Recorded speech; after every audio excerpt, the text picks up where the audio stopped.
नमस्कार, मैं Bunty Bhardwaj, national promoter of TG13। TG13 एक ऐसा क्रांतिकारी कंसेप्ट लेकर के आई है जिसकी ज़रूरत 1 साल के बच्चे से लेकर के 100 साल के बुजुर्ग तक को, यानी हर घर को है। आज आपके बीच एक ऐसा ज्ञान उजागर होने जा रहा है, एक ऐसा आयुर्वेदिक ज्ञान उजागर होने जा रहा है जो कहीं ना कहीं किसी कारणवश छुपा हुआ था। इससे पहले हम उस ज्ञान की बात करें, मैं आपको मिलवाना चाहता हूं एक Ayurvedic scholar doctor TS Nanda और TG13 के R&D head mister Rajesh Chawla. आप दोनों का स्वागत है। धन्यवाद। डॉक्टर साहब, जिस ज्ञान की हम बात कर रहे हैं वो ज्ञान है क्या? आखिरकार ये कॉन्सेप्ट है क्या? हमारा कॉन्सेप्ट इस बात पर आधारित है कि ये जो ह्यूमन बॉडी है ना, इसको लंबे समय तक मेडिसिन का एक्सपोजर नहीं देना चाहिए। आज हम जिस माहौल में रह रहे हैं, हमारे इर्द गिर्द अगर हम देखें तो बीमारियां लाइलाज बनती जा रही हैं। एक बार रोग हमेशा के लिए रोगी बनता जा रहा है। हमें इस अवस्था से बाहर निकलना है जी। हर रोग की कोई ना कोई वजह होती है जी। वजह पे काम होना चाहिए, कारण का पता होना चाहिए और कारण का निवारण होना चाहिए जी। ये काम दवाइयां नहीं कर सकती। दवाइयां लक्षण ठीक करती हैं और बहुत अच्छी तरह से करती हैं, पर हमें तो कोई ऐसा कॉन्सेप्ट चाहिए, कोई ऐसा चीज चाहिए जो बीमारियों की वजह पे काम करती हो जी, जो शरीर में से बीमारियों के कारण का निवारण कर सकती हो जी। हमारा कॉन्सेप्ट उसी बात पर निर्धारित है जी। डॉक्टर साहब, जो बोल रहे हैं आप, क्या ऐसा हो सकता है? हाँ, बिल्कुल ऐसा हो सकता है और ऐसा हो रहा है। ऐसा करने के लिए हमें अपना इम्यून सिस्टम को समझना जरूरी है। अगर हम अपने इम्यून सिस्टम, देखो समाज में सब जगह कोरोना के आने के बाद तो इम्यून सिस्टम की बातें बहुत ज्यादा हो रही है और विडंबना ये है कि जिस इम्यून सिस्टम की बात हो रही है, जो इम्यून सिस्टम हमारे हर अंग के साथ जुड़ा हुआ है, जिस इम्यून सिस्टम का हमारी हर बीमारी में रोल है, उस इम्यून सिस्टम को पढ़ाई का हिस्सा नहीं बनाया गया। आप देखिए, ना ये प्राइमरी एजुकेशन का हिस्सा है, ना ये सेकेंडरी एजुकेशन का हिस्सा है और ना ही डॉक्टर्स की एजुकेशन में इस तरह से डाला गया है कि वो इसका इस्तेमाल करके बीमारियों से छुटकारा दिला सके। अगर ऐसा होता तो हमें किसी न किसी हॉस्पिटल में हमें इम्यूनिटी के स्पेशलिस्ट जरूर मिल जाते जी। लेकिन ऐसा नहीं है जी। हमने इम्यून सिस्टम के बारे में बातें करते हैं, इसकी डिस्कशन सब जगह हो रही है जी। लेकिन कहीं भी इम्यून सिस्टम का प्रोटोकॉल बना के प्रैक्टिस में ला के इसको एक्टिव करके, इसको जागृत करके, इसको शुद्ध करके, इसको सिद्ध करके बीमारियों से छुटकारा नहीं दिलाया जा रहा। बिल्कुल। अगर हम अपने इर्द गिर्द देखते हैं तो ऑटो इम्यून डिजीजेस का बहुत ज्यादा प्रकोप बढ़ चुका है। बिल्कुल सही। ये जो ऑटो इम्यून डिजीज होती हैं, ये हमारा अपना इम्यून सिस्टम ही जब हमारा दुश्मन बन जाता है तब होती है जी। आप देखिए अपने इर्द गिर्द जितनी भी लाइलाज बीमारियां हैं, जिन बीमारियों को लेकर मरीज बेचारे एक हॉस्पिटल से दूसरे हॉस्पिटल, दूसरे हॉस्पिटल से तीसरे हॉस्पिटल, मरीज डॉक्टर बदलते रहते हैं और डॉक्टर जो है वो दवाइयां बदलते रहते हैं जी। और मरीज बेचारा रोग मुक्त नहीं हो पाता, उसके रोग की मैनेजमेंट होती रहती है। ऐसी अवस्था में हम एक ऐसा आपको कॉन्सेप्ट दे रहे हैं जहां पर हम इम्यून सिस्टम को समझकर, उसकी जानकारी हासिल करके, उसको सपोर्ट करके, उसको शुद्ध करके, सिद्ध करके, जागृत करके, बीमारियों के कारण शरीर से खत्म करके बीमारी जो हेल्थ है उसको रीएस्टैब्लिश कर सकते हैं। डॉक्टर साहब, इसी में से एक सवाल निकल करके आता है, हम बीमारियों की बात करते हैं। हाँ। आज से हम 25-30 साल पहले की बात करें तो ऐसा प्रकोप जो हम आज देख रहे हैं, हाँ, बीमारियों का हर घर में देख रहे हैं। छोटे से छोटा बच्चा आज बीमार पड़ रहा है, लाइलाज बीमारियां उनको हो रही हैं। ऐसा क्यों? सबसे इसका जो बड़ा कारण है, पिछले 30-35 साल में मिथ्या आहार विहार बहुत बड़ा है। लोगों का खाना पीना टोटली बिगड़ गया है, लोगों का रहन सहन टोटली डिफरेंट हो गया है। लोग सारा दिन टीवी के आगे बैठे रहते हैं, कंप्यूटर के आगे, उसके आगे, मोबाइल के आगे, बहुत सारा टाइम उनका वहाँ लगता है। और खाने में आपको देखो कितना फास्ट फूड, रिफाइंड ऑयल और हमारा सब कुछ चेंज हो गया है। तो हमारी बॉडी इसके यूज टू नहीं थी। यस, ठीक है। तो नई चीज़ें बॉडी में एंटर कर रही हैं, नई तरह के केमिकल एंटर कर रहे हैं, तो वो सबसे बड़ा कारण बन रहा है बीमारियों का। आजकल क्यों हो रहा है, बीमारियाँ क्यों बढ़ रही हैं? पिछले 35-40 साल से हमारी जो चिकित्सा पद्धति है उसमें बहुत बड़ा बदलाव आ गया। उसके अनुसार जो हम कोई भी तकलीफ होती है, खांसी, जुकाम, पेट खराब, उल्टी, दर्द, तो हमारे डॉक्टर भाई सारा अगेंस्ट द इम्यून सिस्टम काम करने लगते हैं। जो ये सिम्टम आते हैं, खांसी जुकाम बुखार उल्टा, जो बॉडी में जो कुछ भी होता है, सारा कुछ इम्यून सिस्टम बॉडी को हील करने के लिए लेके आता है। बॉडी तो हील कर रही होती है, ठीक कर रही होती है, हम उसको बीमारी समझते हैं। ये विडंबना है, हम उसको बीमारी समझने लगते हैं लक्षण को, और लक्षण को ठीक करने की कोशिश लगी हुई है पूरी दुनिया में। मेडिकल साइंस सारी लक्षणों पर आधारित है। खांसी आई, खांसी बंद करनी, लूज मोशन आए, लूज मोशन बंद करनी, उल्टी आई, उल्टी बंद करनी। तो अगर बार बार हम इसको ऐसे करते हैं, लक्षणों को रोकते हैं, तो जो बॉडी हील कर रही है, बॉडी बाहर निकालना चाह रही है, वो बॉडी के अंदर स्टोर हो रहे हैं। वो टॉक्सिन, जो गंदगी, वो बॉडी अंदर ही स्टोर हो रही है, जिसकी वजह से बीमारियों की बढ़पार हो रही है। आप देखो छोटे छोटे बच्चे बार बार अस्पताल जा रहे हैं। एक हफ्ते बच्चा पैदा होता है, उसके बाद उसकी जिंदगी अस्पतालों में गुजरती है। आपको कोई बहुत ही कम बच्चे मिलेंगे जो डॉक्टर के पास नहीं जाते। तो मेरा कहने का मतलब है, अगर हम इम्यून सिस्टम को साथ लेकर काम करेंगे तो once a disease always disease नहीं होगी। अगर हम अगेंस्ट द इम्यून सिस्टम काम करेंगे तो जो ये प्रथा बनी हुई है, जिसको एक बार बीमारी होगी सारी उम्र बीमारी बने रहे, यही सबसे बड़ा चैलेंज है। यही चैलेंज है। हाँ, तो हम उसी हमारा कंसेप्ट ही यही है, हम इसी पे बात करने जा रहे हैं, ताकि बीमारी टोटल शरीर में बने ही ना। ठीक है, अगर बनी है तो खत्म हो। ठीक है, उसके बारे में हम इम्यून सिस्टम कैसे काम करता है वही हम बात कर रहे हैं। कि अगर हम बात करें, हाँ, तो इम्यून सिस्टम की आज चर्चा बहुत हो रही है। अगर हम देखें पिछले 2 साल से इम्यून की बात हो रही है। इवन हम अगर आप टीवी खोलते हैं, टीवी चालू करते हैं, तो उसमें हैंड वॉश, हाथ धोने की ऐड आती है, तो वो भी बताते हैं कि जी ये भी इम्यून सिस्टम बढ़ाता है। सो इम्यून सिस्टम का एक खास काम करने का खास तरह का तरीका होता है। इम्यून सिस्टम कैसे काम करता है? इम्यून सिस्टम को स्ट्रॉन्ग करना बात नहीं है, इम्यून सिस्टम को इंटेलिजेंट करना वो बड़ी बात है। हमारी जो इम्यून सिस्टम है, सिंस मैनी सेंचुरीज डिजाइन हुआ हमारा इम्यून सिस्टम। तो वो बॉडी में बाहर से कोई भी इन्वेडर आए, चाहे बैक्टीरिया आए, चाहे वायरस आए, दूर करना है, कुछ एनीथिंग जो बॉडी में एंटर करती है, ठीक है, तो बॉडी उसको इमीडिएटली हमारा इम्यून सिस्टम हैंडल करके उसको बाहर निकाल लेता है। ये हमारा इम्यून सिस्टम का काम है ये, एंड सदियों से करता आ रहा था हमारा इम्यून सिस्टम। लेकिन पिछले 35-40 साल में इम्यून सिस्टम में क्या हो गया, तो हमारा हमारा वो इम्यून सिस्टम काम क्यों नहीं कर रहा? ठीक है, उसका मेन कारण क्या है, हमारी जो फूड चेन में है इस तरह के केमिकल आ रहे हैं जिनको हमारा इम्यून सिस्टम पहचान नहीं पा रहा इम्यून सिस्टम हमारा। तो जिस चीज़ को पहचानता नहीं है उसकी पहचान तो बनानी पड़ेगी ना। इम्यून सिस्टम के कुछ ऐसे सेल हैं जो एकदम बाहरले को पहचानते हैं। जब सडन नई चीज़ आती बॉडी के एंटर करती है तो कहते हैं ये क्या नई चीज़ आ गई। जिसको नहीं पहचानता उसको इम्यून सिस्टम निकालेगा कैसे? तो वो रॉन्ग चीज़ बॉडी के अंदर स्टोर होती है।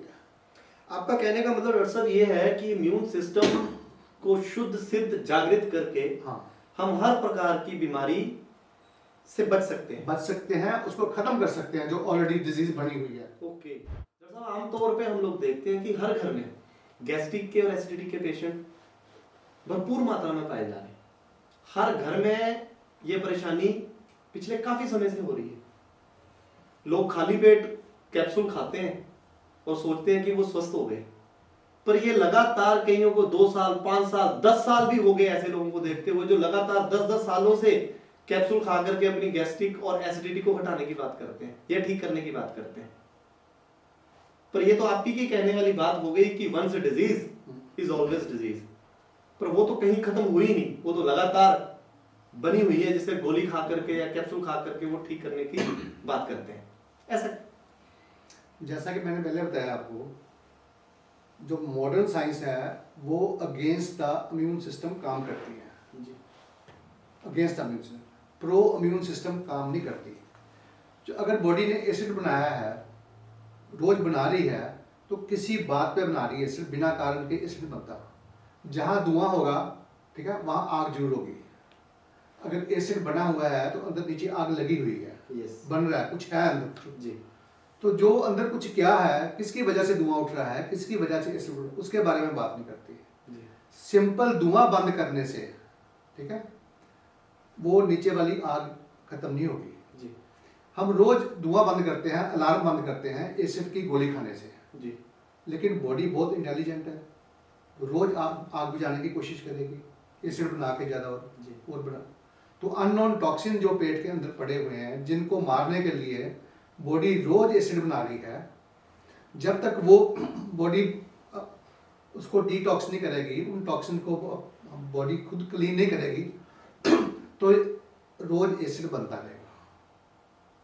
ये वजह है once a disease always a disease. अगर हम इम्यून सिस्टम को साथ ले लें, जैसे कि बात की है, इम्यून सिस्टम हमारे टॉक्सिन को पहचानता है, कीड़ा डालता है, बाहर निकालता है, वो काम इम्यून सिस्टम कर ले तो बॉडी अपने आप को क्लीन कर ले, तो अगले दिन एसिड बनना बंद हो जाएगा। तो हमारा कंसेप्ट यही है जो हम ट्रू नेक्टर लेके आए हैं, इसने आपकी इम्यूनिटी को बिल्डअप करना है, इंटेलिजेंट बनना है, जो अननोन टॉक्सिन पेट के अंदर पड़े हैं उनको निकाल देना है जी। अगर वो निकल गए टॉक्सिन, तो बॉडी ने अपने आप ही एसिड बनाना बंद कर देना है, एंड उससे आपकी जो बीमारी है हमेशा के लिए परमानेंटली बॉडी से खत्म हो जाएगी। आपका कहने का मतलब है कि इसका सेवन करने से गैस्ट्रिक एसिडिटी की प्रॉब्लम जड़ से खत्म हो जाएगी। हाँ, जड़ से खत्म होगी, उसकी वजह खत्म होगी। ठीक है, ग्रेट। जब तक वजह नहीं खत्म होती, थोड़े बहुत सिम्टम आते हैं पेशेंट को, ठीक है, उसके लिए सिम्टोमेटिक मेडिसिन देते हैं, कुछ ना हर्बल मेडिसिन, जैसे मुलट्ठी है सिंपल, जैसे आप दूसरी खाते हो क्या बोलते हैं गोली, खाली पेट वाली, ऐसे हमारे आयुर्वेद में भी कुछ हर्ब्स हैं, जैसे सिंपल मुलट्ठी है, जीरा है, जीरा का पानी सुबह पी लो, ठीक है, आपको कुछ आराम रहेगा। ठीक है, मुलट्ठी का थोड़ा आधा चमचा खा लो, वो आपको एसिडिटी वो एसिड को न्यूट्रलाइज कर देते हैं। ये सिम्टोमेटिक मैनेजमेंट, ये सिम्टोमेटिक मैनेजमेंट है, वो आयुर्वेद वाले भी कर रहे हैं, एलोपैथी वाले भी कर रहे हैं, और होम्योपैथी वाले भी कर रहे हैं जी। ये सारी जो चिकित्सा है मरीज के दुख दर्दों को कम करने वाली है, खत्म करने वाली नहीं है। हमें तो कारण का निवारण करना है ना, कारण का। तो TG13 का रोल यहाँ पे यही है, उनका रिसर्च भी यही है कि बीमारी के कारण का निवारण करने के लिए उसकी जड़ पे काम करना। जी जी। अब एसिड थ्योरी ऑफ डिजीज जो है वो एक्सप्लेन करेगी जी। कि बीमारी की जड़ का है। जी ये एसिडिटी के बारे में थोड़ा सा लोगों को जानना बहुत जरूरी है। जी जी। ये होती क्यों? जी डॉक्टर साहब। लोग देखो, हर आदमी जानना चाहता है मेरी बीमारी की वजह क्या है, कारण क्या है। यस। तो कारण पता होगा तो कारण का निवारण होगा ना। यस। तभी लोग हमारा साथ देंगे, जी। हम उनको ठीक कर पाएंगे। अब एसिडिटी की बीमारी के कारण समझना बहुत जरूरी है। अब देखिए, तेजाब सबके पेट में बनता है, एसिड बन रहा है जी, बनना चाहिए, जरूरी हिस्सा है हमारे एसिडिटी का। लेकिन जो तेजाब हमारे पेट में बनता है वो इतना खतरनाक होता है कि अगर वो कहीं पर इकट्ठा होना शुरू हो जाए तो वो जहां पर इकट्ठा होगा वहां छेद करके बाहर निकल जाएगा। तो बॉडी की कोशिश होती है उसको इकट्ठा ना होने दे। जी। तो मन में सवाल उठना चाहिए कि इतना खतरनाक तेजाब पेट में कहाँ रहता है, जी। अंदर को बर्तन तो नहीं पड़े हुए। जी। तो उसके लिए समझना ये जरूरी है कि बॉडी जब एसिड बनाती है, जो एसिड बनाने वाले सेल है बॉडी के, जी। वो सेंसर ऑपरेटेड है। जी।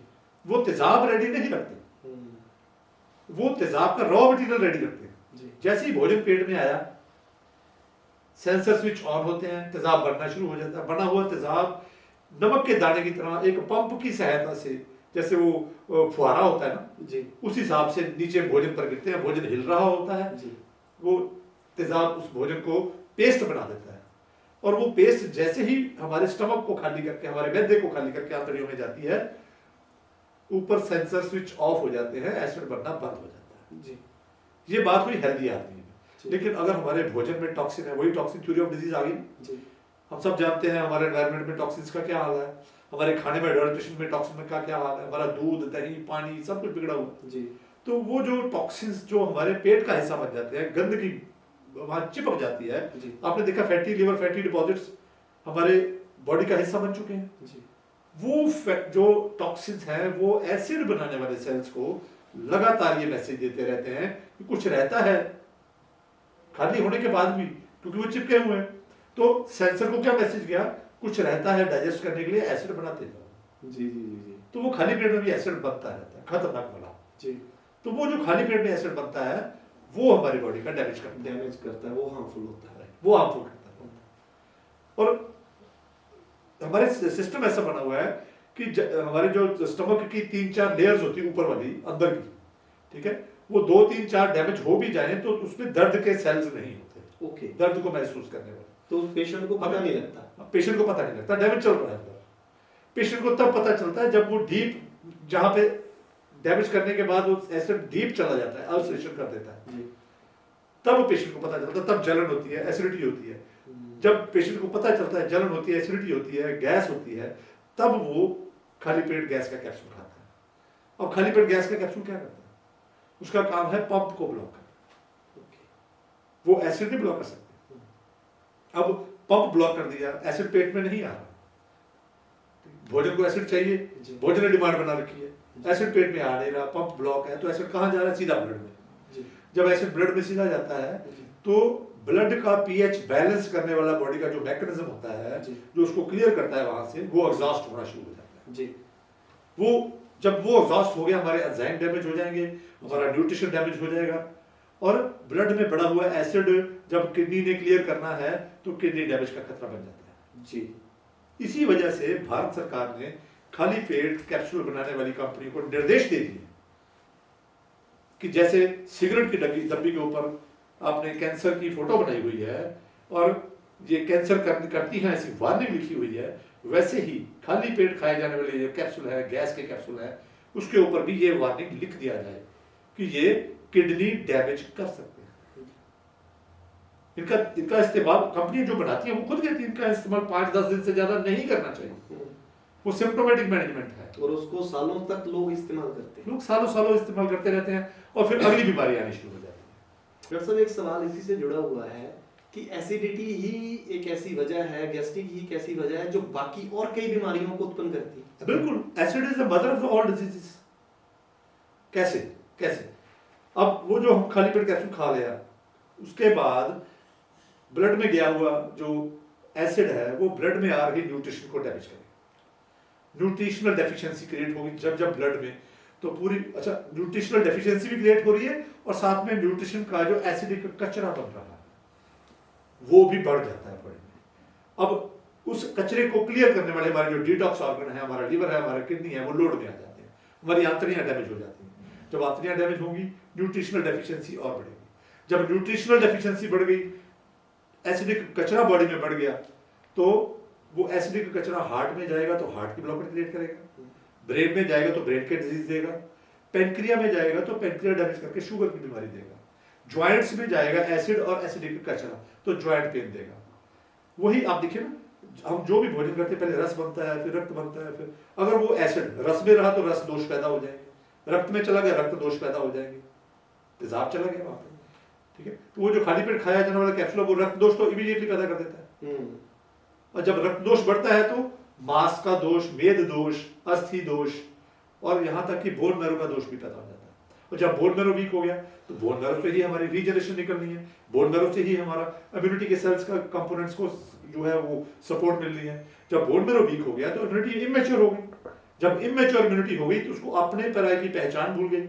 जब अपने पराये की जो अटैकिंग पावर है इम्यून सिस्टम की, तीसरी वाली जो मैं जिसकी बात की थी, जिसने प्रोसेस करके बॉडी से बाहर निकालना होता है, वो अगर अपने और पराये की पहचान भूल जाए तो जहां बॉडी के जिस टॉक्सिन, जिस ऑर्गन में वो विषैले टॉक्सिन रुके हुए हैं, तो इमेच्योर जो हमारा इम्यून सिस्टम की अटैकिंग पावर है वो उस सेल्स को डैमेज करना शुरू कर देती है। अब देखिए जितने भी हमारे इंपॉर्टेंट ऑर्गन है, लिवर है, हार्ट है, किडनी है, ब्रेन है, मसल्स है, जॉइंट्स हैं, इनका डैमेज इम्यून सिस्टम क्यों करता है? क्योंकि इम्यून सिस्टम इमेच्योर हुआ। इमेच्योर क्यों हुआ? क्योंकि बोन मैरो वीक हुआ। बोन मैरो वीक क्यों हुआ? क्योंकि हमने उसमें बोन मैरो के दोष पैदा किए। दोष किसने पैदा किए? वो तेजाब ने और तेजाबी कचरे ने, जिसका सही इलाज नहीं हो रहा था। आपका कहने का मतलब है कि जो बीमारियां शुरू होती हैं वो एसिड और गैस्ट्रिक की वजह से होती हैं। बिल्कुल, अगर सही समय पे अगर वो नेक्टर को यूज करते हैं तो बाकी सभी प्रकार की बीमारियों से वो बच सकते हैं। डैमेज से पहले अगर हम ये हमारे जो निर्धारित संतापीय रसायन ट्रू नेक्टर जो TG13 की रिसर्च का हिस्सा है, वो अगर हम इस्तेमाल करना शुरू कर दें तो हम अपने इम्यून सिस्टम की जो अटैकिंग पावर है, जो आइडेंटिफाई करने वाली पावर है, जो उसको एंटीजन प्रेजेंटिंग करने वाली पावर है, पहचान करने वाली पावर है, उसको एक्टिव कर लेते सब जगह। तो वो गंदगी निकाल देगी। जब गंदगी क्लियर हो जाएगी तो एसिड नॉर्मलाइज हो जाएगा। जब एसिड नॉर्मलाइज हो जाएगा तो उसके बाद जो एसिड ने पहले डैमेज किया था वो डैमेज भी क्लियर हो जाएगा, और जो कचरा रुका हुआ वो कचरा भी डिटॉक्स हो जाएगा जी। और हम अपनी खोई हुई सेहत वापस हासिल कर सकते हैं। डॉक्टर साहब, इसको लंबे समय लेने से क्या कोई शरीर में साइड इफेक्ट होंगे या होते हैं? देखिए, मैं यहाँ पे आपने साइड इफेक्ट की बात करी ना, हम ऐसे माहौल में हैं जहाँ एलोपैथिक मेडिसिन का इस्तेमाल ज़्यादा होता है, तो साइड इफेक्ट की चर्चा होती है। साइड इफेक्ट्स तो होते हैं एलोपैथिक मेडिसिन के जी। इसके तो आपको साइड बोनस मिलेंगे जी। अच्छा। अब मैं बताता हूँ, हम जिस भी घर में जाते हैं, बच्चों के बारे में हम बहुत स्पेसिफिकली ये बोलते हैं कि जिस घर में नेक्टर बच्चों के जीवन का हिस्सा बन जाता है, उस घर के बच्चों की डॉक्टर विजिट 0 हो जाती है, हॉस्पिटल से बच जाते हैं, दवाइयों के साइड इफेक्ट से बच जाते हैं। तो जब हम बच्चों की बात करते हैं, हम उनकी माताओं को बोलते हैं कि बच्चों को दीजिए ताकि वो डॉक्टर के पास ना जाए, बार बार बीमार ना पड़े, तो माता का कंसर्न होता है कि बच्चों को कोई साइड इफेक्ट तो नहीं हो। तो वहां पर हम फिर बताते हैं कि ये बच्चों को इसका साइड बोनस मिलेगा जी। तो माताएं पूछती हैं बोनस क्या होता है, ये तो कभी सुना नहीं, हमने तो साइड इफेक्ट सुने हैं जी। तो फिर उनको हम समझाते हैं कि जब बच्चों को दिया जाता है तो वही साइड बोनस बड़े भी नहीं सकते हैं। हमारा खाया पिया जो होता है वो शरीर को लगना शुरू हो जाता है जी। बच्चों की ग्रोथ जो है वो बहुत बढ़िया हो जाती है, उनकी एनर्जी लेवल, उनकी चुस्ती फुर्ती वो वंडरफुल हो जाती है, उनका रंग गुलाबी हो जाता है जी। और अगर बच्चे स्पोर्ट्स में हिस्सा लेते हैं तो उनकी एथलेटिक एबिलिटी जो है वो बहुत एनहांस हो जाती है जी। और सबसे बड़ा बात, जो हमारे बच्चे जो पढ़ाई कर रहे होते हैं उनका IQ लेवल बाकी बच्चों से 30 से 40% ज्यादा होता है। ये हमने अपने परिवारों में भी देखा है जी। हमारे बच्चों ने इसका इस्तेमाल किया है, उनकी डॉक्टर विजिट 0 है जी। हमारे बच्चे 2 बार डॉक्टर के पास गए, पहली बार डायग्नोस्टिक पर्पस के लिए जब एडमिशन लेनी थी जी कॉलेज में, दूसरी बार डायग्नोस्टिक पर्पस के लिए मेडिकल रिपोर्ट चाहिए थी जब जॉब लेनी थी जी। नो अदर डॉक्टर विजिट्स जी। और साथ में साइड बोनस ये है कि उनकी ग्रोथ अच्छी है, उनकी हाइट अच्छी निकली, उनकी बिल्ड अच्छी निकली और उनकी परफॉर्मेंस बहुत शानदार रही है और बहुत अच्छे पैकेजेस ले रहे हैं, पढ़ाई भी अच्छा कर रहे हैं जी। तो हर आदमी नेक्टर फ्रूटा को लेकर बिल्कुल निश्चिंत हो जाइए आप, इसका कोई साइड इफेक्ट नहीं है, साइड बोनस मिलेगा जी। आप एक बीमारी ठीक करने के चक्कर में जब ट्रू नेक्टर लेते हैं, ट्रू नेक्टर आपकी बॉडी की हीलिंग एबिलिटी जब बढ़ा देता है, तो जब बॉडी हील करती है उसने एक बीमारी हील नहीं करनी, उसने बाकी भी सारी बीमारियां अगर पल रही थी अंदर उनको भी हील करना है, बॉडी से बाहर निकालना जी जी। इसलिए हम कहते हैं ट्रू नेक्टर लेने से साइड बोनस मिलते हैं जी। लेकिन एक बात यहाँ पे हम जरूर कहना चाहेंगे, वो ध्यान रखना ये है कि जब नेक्टर फ्रूटा शुरू किया जाता है तो पहले कुछ ही हफ्तों में हमें कुछ सिम्टम्स आते हैं जी। वो सिम्टम्स जो है वो इसका साइड इफेक्ट नहीं है, वो अंदर पल रही बीमारी को जब बॉडी डिटॉक्स कर रही होती है उसके डिटॉक्स के सिम्टम्स होते हैं जी। उदाहरण के तौर पे इसको लेने के बाद किसी को टट्टियां लग जाती हैं जी, किसी को वॉमिटिंग आती है जी, किसी के मुंह में छाले पड़ जाते हैं, सब टेम्परेरी होता है, शॉर्ट टाइम के लिए होता है जी। किसी के पेट में दर्द होनी शुरू हो जाती है, मरोड़ लगने शुरू हो जाते हैं, किसी की बॉडी पे रैशेस आ जाते हैं, किसी को एकदम एक आध चक्कर आ जाता है, किसी को लंबे लंबे सांस लेने की जरूरत महसूस होती है, या किसी की आंखों के रंग थोड़ी देर के लिए बदल जाता है, किसी के यूरिन से कोई कलर निकलना शुरू हो जाता है, कोई उसका चौकी मटीरियल निकलना शुरू हो जाता है। ठीक, ये सब कुछ इसलिए हो रहा है कि नेक्टर ने इम्यून सिस्टम को बिल्डअप किया और इम्यून सिस्टम ने अंदर पड़ी हुई गंदगी को बॉडी से बाहर निकालना चाहा। तो वो सिम्टम्स बिल्कुल मैनेजेबल होते हैं, उनसे डरने की जरूरत नहीं है, वो कोई रिएक्शन नहीं है, उन्होंने कोई बॉडी का डैमेज नहीं करना, सब कुछ टेम्पररी है। जो सिम्टम शुरू में नेक्टर लेते हुए आएगा वो नेक्टर से ही जाएगा भी यस।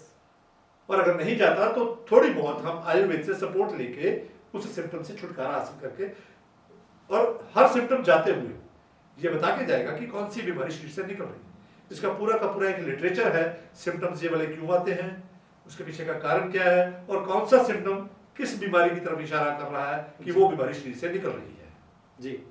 तो कोई साइड इफेक्ट नहीं है, साइड बोनस मिलेंगे। एलिमेंट रिफ्लेक्शन का ध्यान रखना चाहिए, जिसने भी आपको रिकमेंड किया है ट्रू नेक्टर उसके साथ आप अपना संपर्क जरूर बना के रखें जी। वो आपको बताएगा कि आपको जो एलिमेंट रिफ्लेक्शन आए हैं, इसको हीलिंग रिफ्लेक्शन बोल देते हैं, कोई इसको हीलिंग क्राइसिस बोल देता है जी। उस दौरान आपने अपने नेक्टर देने वाले जो आपका भाई है उसके साथ संबंध बना के रखना है जी। Thank you. डॉक्टर साहब, IBS, कॉन्स्टिपेशन और पाइल्स, इसके बारे में आपका क्या कहना है? ये कैसे होती हैं और ट्रू नेक्टर इस पे क्या रिजल्ट देता है? अब देखिए, IBS एक ऐसी डिजीज है जिसको हमारे हिंदी में संग्रहणी कहा जाता है। तो संग्रहणी का मतलब संग्रहणी। संग्रहणी इसलिए कहते हैं कि हमारे ये पहले आईबीएस होता क्या है समझ लीजिए जी। जब हमारी छोटी आंत या बड़ी आंत वो अपना काम पूरा नहीं करती, उसका काम क्या है, पूरे शरीर की न्यूट्रिशन रिक्वायरमेंट को पूरा करना, जी। ब्लड में से अपने इसमें फूड में से जो required nutrition as demanded by the whole body वो निकाल के पूरी बॉडी को सप्लाई करना। जी। जब ये काम पूरा नहीं होता तो ऐसी बीमारियां खड़ी हो जाती हैं। सेकेंडली वही जो टॉक्सिन थ्योरी ऑफ डिजीज, वो टॉक्सिन्स जो बॉडी बाहर तो निकाल नहीं पाई इम्यूनिटी की कमी की वजह से, टॉक्सिन रेफरल मैकेनिज्म के फेलियर की वजह से, जी। वो टॉक्सिन्स बॉडी में आंतड़ियों में स्टोर हो गए। ओके। जब टॉक्सिन्स आंतड़ियों में स्टोर हो जाते हैं, वही ऑटोइम्यून डिजीज जिसके बारे में पहले बताया जा चुका है, ये ऑटोइम्यून डिजीज में गिना जाता है आईबीएस। जी। वो टॉक्सिन्स जो बॉडी निकाल नहीं पाई आंतड़ियों में स्टोर किए रखे हैं, और उसी टॉक्सिन्स की वजह से, कमजोरी की वजह से हमारा इम्यूनिटी भी वीक है, इमेच्योर है, अपने पराये की पहचान नहीं समझता। वो जिन सेल्स के अंदर वो टॉक्सिन स्टोर हो रखे होते हैं उन सेल्स को डैमेज करना शुरू कर देता है, जिससे आंतड़ियों का डैमेज होना शुरू हो जाता है। जी। और जब डैमेज होता है तो वहां से लीकेज भी क्रिएट होनी शुरू हो जाती है। जी। जब लीकेज क्रिएट होती है तो फूड में, ब्लड में वो गंदगी, जो गंदगी टॉयलेट के जरिए बाहर निकलनी चाहिए थी, वो ब्लड में जाना शुरू हो जाती है। जी। तो इससे इस बीमारी के गंभीर परिणाम होते हैं। जी। भार कम होना शुरू हो जाता है, ब्रेन को जाने वाली न्यूट्रिशन जब डेफिशिएंट हो जाती है तो साइकेट्री की तरफ भेजना शुरू कर देते हैं डॉक्टर्स। जी। तो एंटी डिप्रेसेंट, एंग्जाइटी, डिप्रेशन, ये सारी की वजह भी यही बीमारी होती है। जी। तो वहां पर जब हम, आयुर्वेद का बहुत बड़ा रोल है वहां पे। जी। पहली बात तो ये कि ये जो ट्रू नेक्टर है, इसमें तीसरे नंबर पे जो हर्ब है लायंस में, जी। वो जो डैमेज्ड इंटेस्टाइनल सेल्स हैं उसको रिपेयर करने के काम काबिल है। जी। जब वो रिपेयर हो जाते हैं और ऑटोइम्यून डिजीज में जब टॉक्सिन्स को बॉडी से बाहर निकालने के काबिल हो जाता है इम्यून सिस्टम, जी। और रिपेयर करने के काबिल हो जाता है, तो ये वाली डिजीज भी ठीक हो जाती है, आईबीएस। दूसरी बात रही बात इसकी कब्जी की। जी। आईबीएस की वजह से या ज्यादा एसिड बनने की वजह से छोटी आंतड़ी हमारी अगर कमजोर हो गई है तो छोटी आंत जो है वो पूरी बॉडी की न्यूट्रिशन रिक्वायरमेंट जब पूरा नहीं कर पाती तो पूरी बॉडी की न्यूट्रिशन रिक्वायरमेंट का रीअपटेक डिमांड बड़ी आंतड़ी पे चला जाता है। जी। और बड़ी आंतड़ी तब तक फूड नहीं छोड़ती जब तक वो रीअपटेक डिमांड पूरी ना कर ले, जी। जिसको हम कब्जी कहते हैं। जी।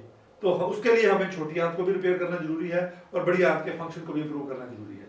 तो ये काम nectar along with Ayurvedic support system से शमन चिकित्सा बहुत अच्छी तरह से कर लेते हैं। जी। तो कब्ज भी ठीक हो सकती है और आईबीएस भी ठीक हो सकता है। जी। अब रही बात पाइल्स की, तो पाइल्स इस बात का इशारा करती है कि इसका internal environment of large intestine खास करके that has become very dirty. जी।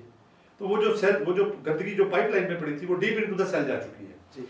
और इम्यून सिस्टम उसको सेल टू सेल धकेल कर एनेस्थीसिया तक ले जाता है और एनेस्थीसिया से उससे कैसे छुटकारा हासिल करना जानता है। जी। तो एनेस्थीसिया के जो सेल्स होते हैं वो टॉक्सिक हो जाते हैं, उन्हीं टॉक्सिन्स पर ऑटोइम्यून अटैक होता है, वहां सोजिश, दर्द और ब्लीडिंग, जी। इसको हम पाइल्स बोल देते हैं। जी।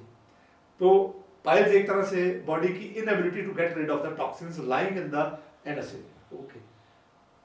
तो नेक्टर लेने के बाद, साथ में आयुर्वेदिक सपोर्ट लेने के बाद, आयुर्वेदिक की शमन चिकित्सा जो कि सिम्प्टोमेटिक होती है वो नेक्टर के संशोधन के साथ मिलकर जी। बहुत शानदार रिजल्ट देते हैं इन तीनों बीमारी। जी। पाइल्स भी ठीक हो जाती हैं, आईबीएस भी ठीक हो सकता है और कब्ज भी ठीक हो जाती है। आजकल अस्थमा के पेशेंट भी बहुत बढ़ रहे हैं और हम देख रहे हैं कि छोटे छोटे बच्चों को अस्थमा हो रहा है। सुनते थे पहले कि बुजुर्गों को अस्थमा हुआ करता था, दमे की प्रॉब्लम इसको कहा जाता है, पर आजकल बच्चों को भी ये हो रहा है। उसमें हमारा ट्रू नेक्टर क्या रोल अदा करता है? बिल्कुल क्या ये क्योरेबल है? बिल्कुल, मैं बताता हूँ आपको। जो दमा तो नाम है, दम चढ़ गया, सांस चढ़ गया, इसलिए दमा बोल देते हैं। एंड होता क्या है, ये भी अगेंस्ट बॉडी का इम्यून रिस्पॉन्स है। टॉक्सिन कुछ इकट्ठे हो गए हैं लंग्स के अंदर, आपके ब्रोंकियल्स में कुछ टॉक्सिन इकट्ठे हो गए हैं। बॉडी फैट सोल्युबल टॉक्सिन होते हैं, बॉडी उनको बाहर निकालने की कोशिश करती है। जब कोशिश करती है, वो आपके जो वेसल है, जो अंदर ब्रोंकियल्स है, वो कंस्ट्रिक्ट होते हैं, तो आपको सांस आना जाना बंद हो जाता है। आपको बेसिकली बॉडी उसको टॉक्सिन को बाहर निकालने की कोशिश कर रही है। बच्चों में इसलिए बहुत कॉमन होगा, जो आज का जो हमारा लाइफस्टाइल है, फूड में फैट सोल्युबल टॉक्सिन बहुत ज़्यादा जा रहे हैं। अब जी। देखो बच्चे कुरकुरे खाते हैं, वो खाते हैं, पिज़्ज़ा, जी। तो उन फैट में जो फैट सोल्युबल टॉक्सिन है, बॉडी को उनको निकालने के लिए कोई और रूट नहीं मिलता, ओनली थ्रू लंग्स, या स्किन की तरफ आ रहा है या लंग्स की तरफ आ रहा है। तो लंग्स आपके बन जाते हैं होस्ट उन टॉक्सिन के, वहाँ टॉक्सिन परमानेंट बैठ के आप उनको बॉडी निकालने की कोशिश कर रही है, ठीक है। आपको प्रॉब्लम आ रही है, यू आर गोइंग टू, पहले जाते थे आप आयुर्वेदिक डॉक्टर के पास लॉन्ग बैक, ठीक है।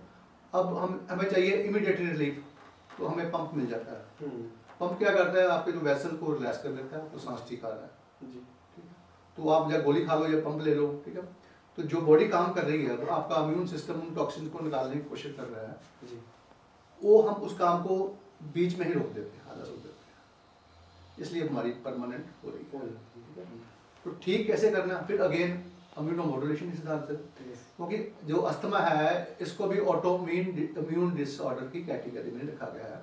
आपकी इम्यूनिटी आपके ऊपर लंग्स से अटैक कर रही है।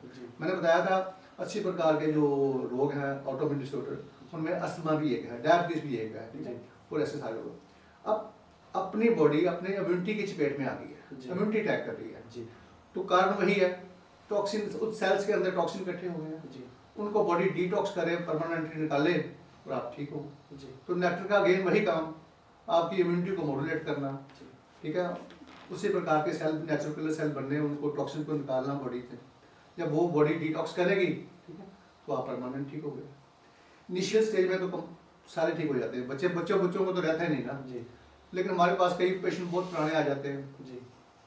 बूढ़े पे 40 जिनको 40 साल से अस्थमा है, डैमेज हो चुका था, डैमेज हो चुका है, उनमें भी बेनिफिट मिलता है, डेफिनेटली बेनिफिट मिलता है, एंड उनका जो पंप है उनका कम हो सकता है, जी। ठीक है। नए लोग सारे ठीक हो जाते हैं, जी। ठीक है, क्योंकि रूट काज पे डिजीज काम करना बहुत जरूरी है, और ये नेक्टर काम करता है।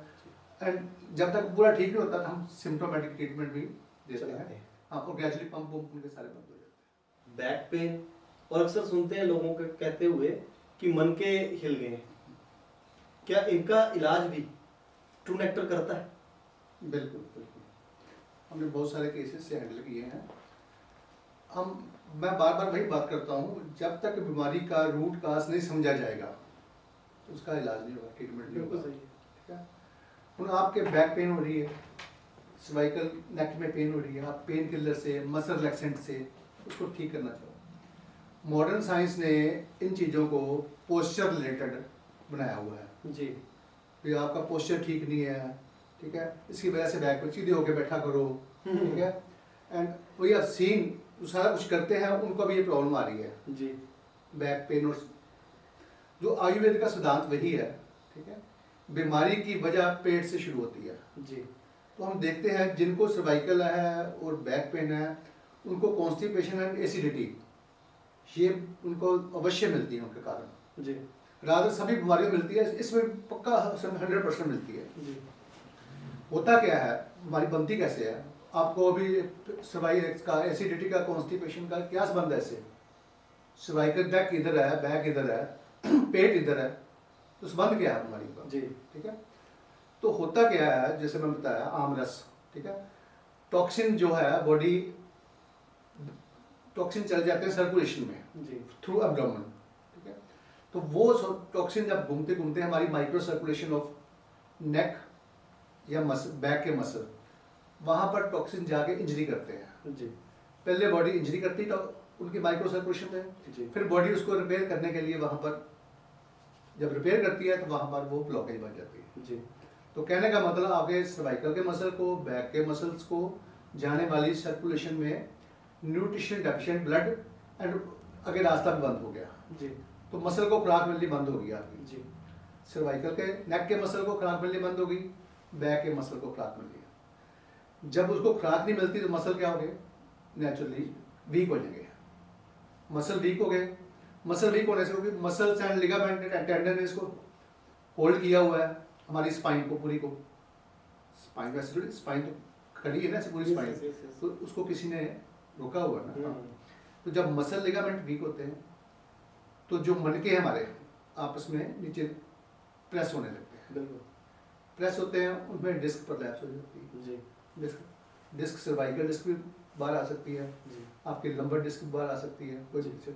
जब डिस्क बाहर आती है तो साइड से हमारी नर्व पास हो रही होती है, उस नर्व पे प्रेशर पड़ता है जी तो नर्व पेन आपकी शैटका बन गई, जी यहाँ आपको आपकी बाजू में पेन भी आ सकती है, जी आपका ब्रेकियल प्लेक्सस रिमूव हो सकता है। जी सो बीमारी का कारण तो है पेट आपका, जी ठीक है, वो पेट सारी बॉडी में इंजरी कर रहा है। जी सर्वाइकल, मैं देखता हूँ जिसको सर्वाइकल पेन हो, बैक पेन हो, उसको और भी सारी कई बीमारियां होती हैं, ठीक है, क्योंकि पेशेंट वही कंप्लेन करता है जो उसको ज़्यादा होती है। ज़्यादा हो, जी ठीक है।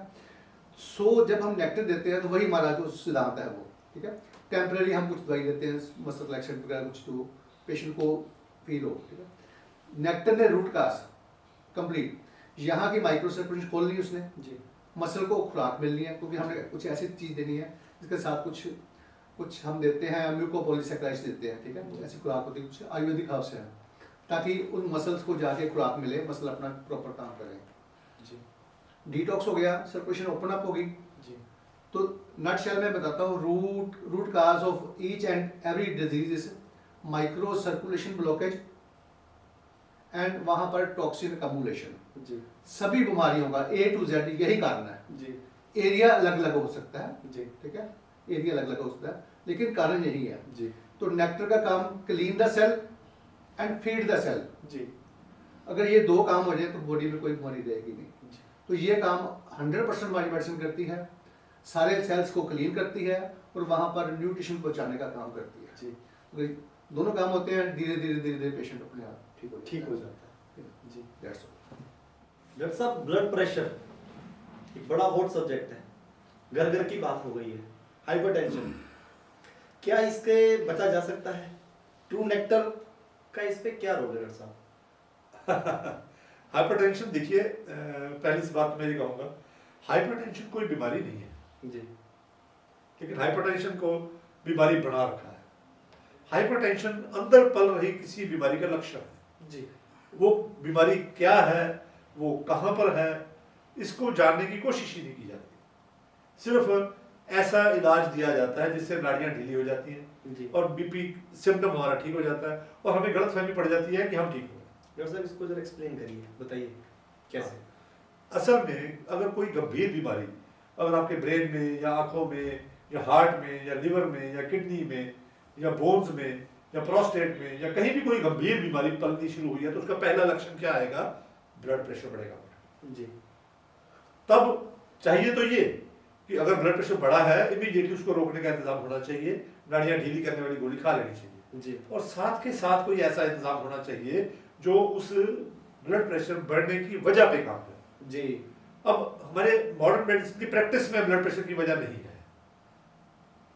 मरीज जानना चाहता है जी। कि मेरे ब्लड प्रेशर की कोई ना कोई वजह तो होगी ना, जी क्योंकि कुछ भी कोई भी रोग बिना वजह के नहीं होता। जी अब अगर वजह पे काम करना शुरू करेंगे तो इम्यूनिटी को उठाना पड़ेगा। जी अब इम्यूनिटी को इग्नोर किया हुआ है, इम्यूनिटी को साइड ट्रैक किया हुआ है। जी जी जी तो इस वजह से once a disease always a disease की कंडीशन बनी हुई है। बनी हुई है। अब ब्लड प्रेशर का अगर पूरा ट्रैक रिकॉर्ड देखें तो पहली गोली वो लगाते हैं नाड़ियां ढीली करने वाली एब्लॉडिपिन, जी थोड़ी देर बाद बॉडी अडॉप्ट कर जाती है, फिर लगा देते हैं बीटा ब्लॉकर जी जो हार्ट की पंपिंग को स्लो कर देता है। थोड़ी देर बाद बॉडी फिर अडॉप्ट कर जाती है, क्योंकि बीमारी की वजह तो बॉडी में है ना। फिर डाययूरेटिक लगा दिया जाता है, जी फिर बढ़ जाए बॉडी अडॉप्ट करके डाययूरेटिक को भी अडॉप्ट करती, फिर किडनी हार्मोन ब्लॉक करने वाला मॉलिक्यूल लगा दिया जाता है, जी फिर बढ़ गई 4 गोलियां लग गई हैं, फिर बीपी बढ़ रहा है, फिर 5वीं गोली ब्रेन का जो रिसेप्टर्स है उसको ब्लॉक करने का टैबलेट लगा दी जाती है। जी जी 5 गोलियां खाने के बाद जब बीपी बढ़ना शुरू हो जाता है फिर बताया जाता है कि आपकी बॉडी रिस्पॉन्ड करना हट गई, आप हॉस्पिटल में एडमिट हो जाएंगे। जी जी ऐसी व्यवस्था बनी हुई है। जी जी जबकि चाहिए ये कि जैसे ब्लड प्रेशर बढ़ा है उसके रूट कॉज आइडेंटिफाई करिए और रूट कॉज पे काम करिए। रूट कॉज हमारे इम्यून सिस्टम को पता है, हमारे अंदर के डॉक्टर को पता है, ब्लड प्रेशर भी उसी ने बढ़ाया है, जी उसको सपोर्ट करो ना। जी जी उसने ब्लड प्रेशर बढ़ाकर ये सिम्टम दिया कि आई एम इनसफिशिएंट, तो आप उसको सपोर्ट करो। सिम्टोमेटिक मैनेजमेंट तब तक करो जब तक हमारा अंदर का डॉक्टर शुद्ध होकर, सिद्ध होकर, जागृत होकर बीमारी की वजह को खत्म ना करे। जी जब हम नेक्टर देते हैं, फ्रूटा देते हैं, तो वो बीमारी की वजह पे काम करना शुरू कर देता है। जिस भी अवस्था में है आप, धीरे धीरे आपकी गोलियां छूटनी शुरू हो जाएंगी जी। आपका बैलेंस क्रिएट होना शुरू हो जाएगा, बीमारी शरीर से निकलना शुरू हो जाएगी, और एक वक्त आएगा जब आपकी ब्लड प्रेशर की दवाइयां छूट जाएगी और आप नेक्टर और फ्रूटा के सहारे बाकी का जीवन बिना किसी डिजीज के गुजार सकते हैं। हम लोग कोरोना से फाइट कर रहे हैं और अभी भी निकलते हुए नहीं दिख रहे, बट मैंने YouTube पे बहुत सारे टेस्टिमोनियल्स देखे हैं जिनको कोरोना हुआ, उन्होंने नेक्टर फ्रूटा का यूज किया और वो बहुत जल्दी रिकवरी कर गए। और ऐसे भी बहुत सारे लोगों से मिला हूं जिन्होंने अपने निजी जीवन का हिस्सा नेक्टर और फ्रूटा को बनाया, उनको कोरोना टच भी नहीं कर पाया। और अभी बड़ी हवा तेज हो रही है ओमिक्रॉन को लेकर के। जैसे नेक्टर फ्रूटा ने कोरोना को बीट किया, क्या हम लोग मान के चलें कि अगर हम लोग नेक्टर फ्रूटा को जीवन का हिस्सा बनाए तो क्या ये ओमिक्रॉन को भी बीट करेगा? बिल्कुल, डेफिनेटली करेगा। अब आप देखिए, अगर हम, कोरोना क्या है, वायरस है, क्योंकि नई वायरस है उसके लिए इम्यून सिस्टम तैयार नहीं था, इम्यून सिस्टम को पता नहीं है, इम्यून सिस्टम की antibodies against the virus ready नहीं थी, तो वो संक्रमण करके अपने सिम्टम देके कईयों की जान भी लिया। अब यहाँ पे सोचने वाली बात यह है कि ये जो वैक्सीन बनाई जा रही है, वैक्सीन हमारी ओवरऑल इम्यूनिटी को नहीं बढ़ा रही, वैक्सीन हमारी स्पेसिफिक इम्यूनिटी को बढ़ा रही है। स्पेसिफिक इम्यूनिटी क्या होती है और किसने बनानी है? जी, आप देखिए, ये वैक्सीन क्या है, कोरोना के मॉलिक्यूल को कमजोर करके हमारे इन्नेट इम्यून सिस्टम के सामने मिन्नत की जाती है शरीर में भेजकर कि इसके खिलाफ अपनी फौज खड़ी करें, ताकि जब भी कोरोना से एनकाउंटर हो फौज पहले से बॉडी में हो। जी, यही कॉन्सेप्ट है ना वैक्सीन का। तो हमारा ये कहना है कि जिस इन्नेट इम्यून सिस्टम के आगे हम मिन्नत कर रहे हैं कि स्पेसिफिक इम्यूनिटी बढ़ाओ, जी, हम उस इन्नेट इम्यून सिस्टम को इस काबिल क्यों नहीं बनाते लगातार सपोर्ट करके कि वो सिर्फ कोरोना ही नहीं, किसी भी तरह की वायरस, जैसे हेपेटाइटिस बी है, हेपेटाइटिस सी है, ये भी तो वायरसेस है। जी, जी, ठीक है, इससे पहले जो चिकनगुनिया है या डेंगू है या मलेरिया है, ये सारी वायरसेस है। जी, और वायरसेस ये तो नोन है वायरसेस। हमारे एनवायरनमेंट में तो हजारों किस्म की वायरसेस जो है वो घूम रही हैं। जी, और अभी आपने जिसका नाम दिया ओमिक्रॉन, ये म्यूटेशन है वायरस की। ओके, अगर वायरस म्यूटेशन कर सकती है तो हमारा इन्नेट इम्यून सिस्टम भी तो मॉड्यूलेट कर सकता है।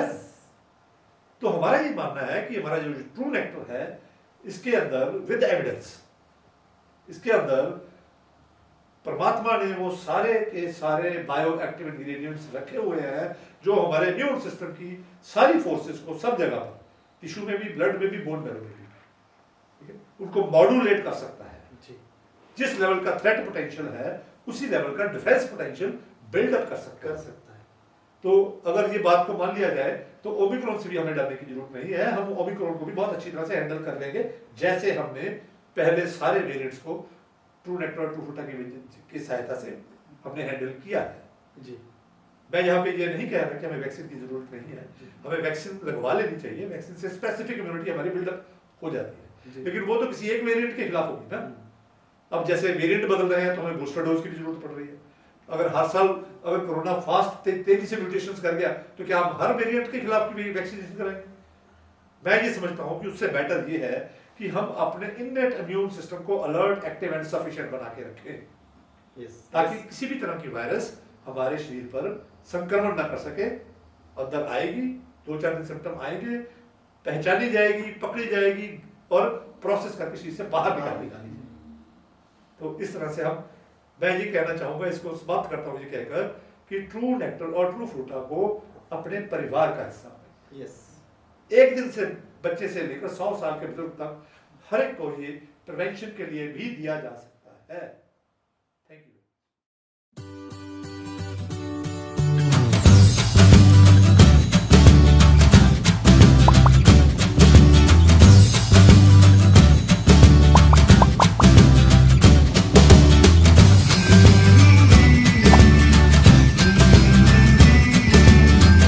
डॉक्टर साहब, fatty liver, hepatitis B C, इसके बारे में बताएं। बहुत पेशेंट देखने में आ रहे हैं, नेक्टर फ्रूटा का क्या रोल है इसमें? देखिए, अगर मैं कहूँ कि मॉडर्न मेडिसिन के पास लिवर के लिए कुछ नहीं है तो ये गलत नहीं होगा। जी लिवर के मामले में हमारी मॉडर्न मेडिसिन के हाथ खड़े हैं। वहाँ पर ट्रू नेक्टर और ट्रू फ्रूटा हमारा ये जो प्रोडक्ट है दो, इनका बहुत ही वंडरफुल रोल रहेगा। क्योंकि अगर हम इम्यूनो मॉड्यूलेशन प्रॉपरली इसकी सहायता से कर दें तो हमारे लिवर के अंदर तो रीजनरेशन पोटेंशियल है, ये सेल को रीजनरेट कर लेता है, ये सेल को हील भी कर लेता है, क्लीन भी कर लेता है। तो वही एबिलिटी ये ट्रू नेक्टर हमारे लिवर को देता है। जी अब अगर हम बात करें हेपेटाइटिस बी की, हेपेटाइटिस सी की, काला पीलिया की, तो ये दो ऐसी वायरसेस हैं जो मतलब बॉडी में अगर एक बार चली जाए तो ये मरती नहीं है। तो लिवर इनको सारे शरीर को इनसे बचा के, इनको इकट्ठी करके, इनको टॉक्सिन समझ के अपने अंदर स्टोर कर लेता है। जी ठीक है, तो जिस सेल्स के अंदर ये वायरस स्टोर होती है वहां पर ऑटो इम्यून अटैक होने का खतरा बन जाता है।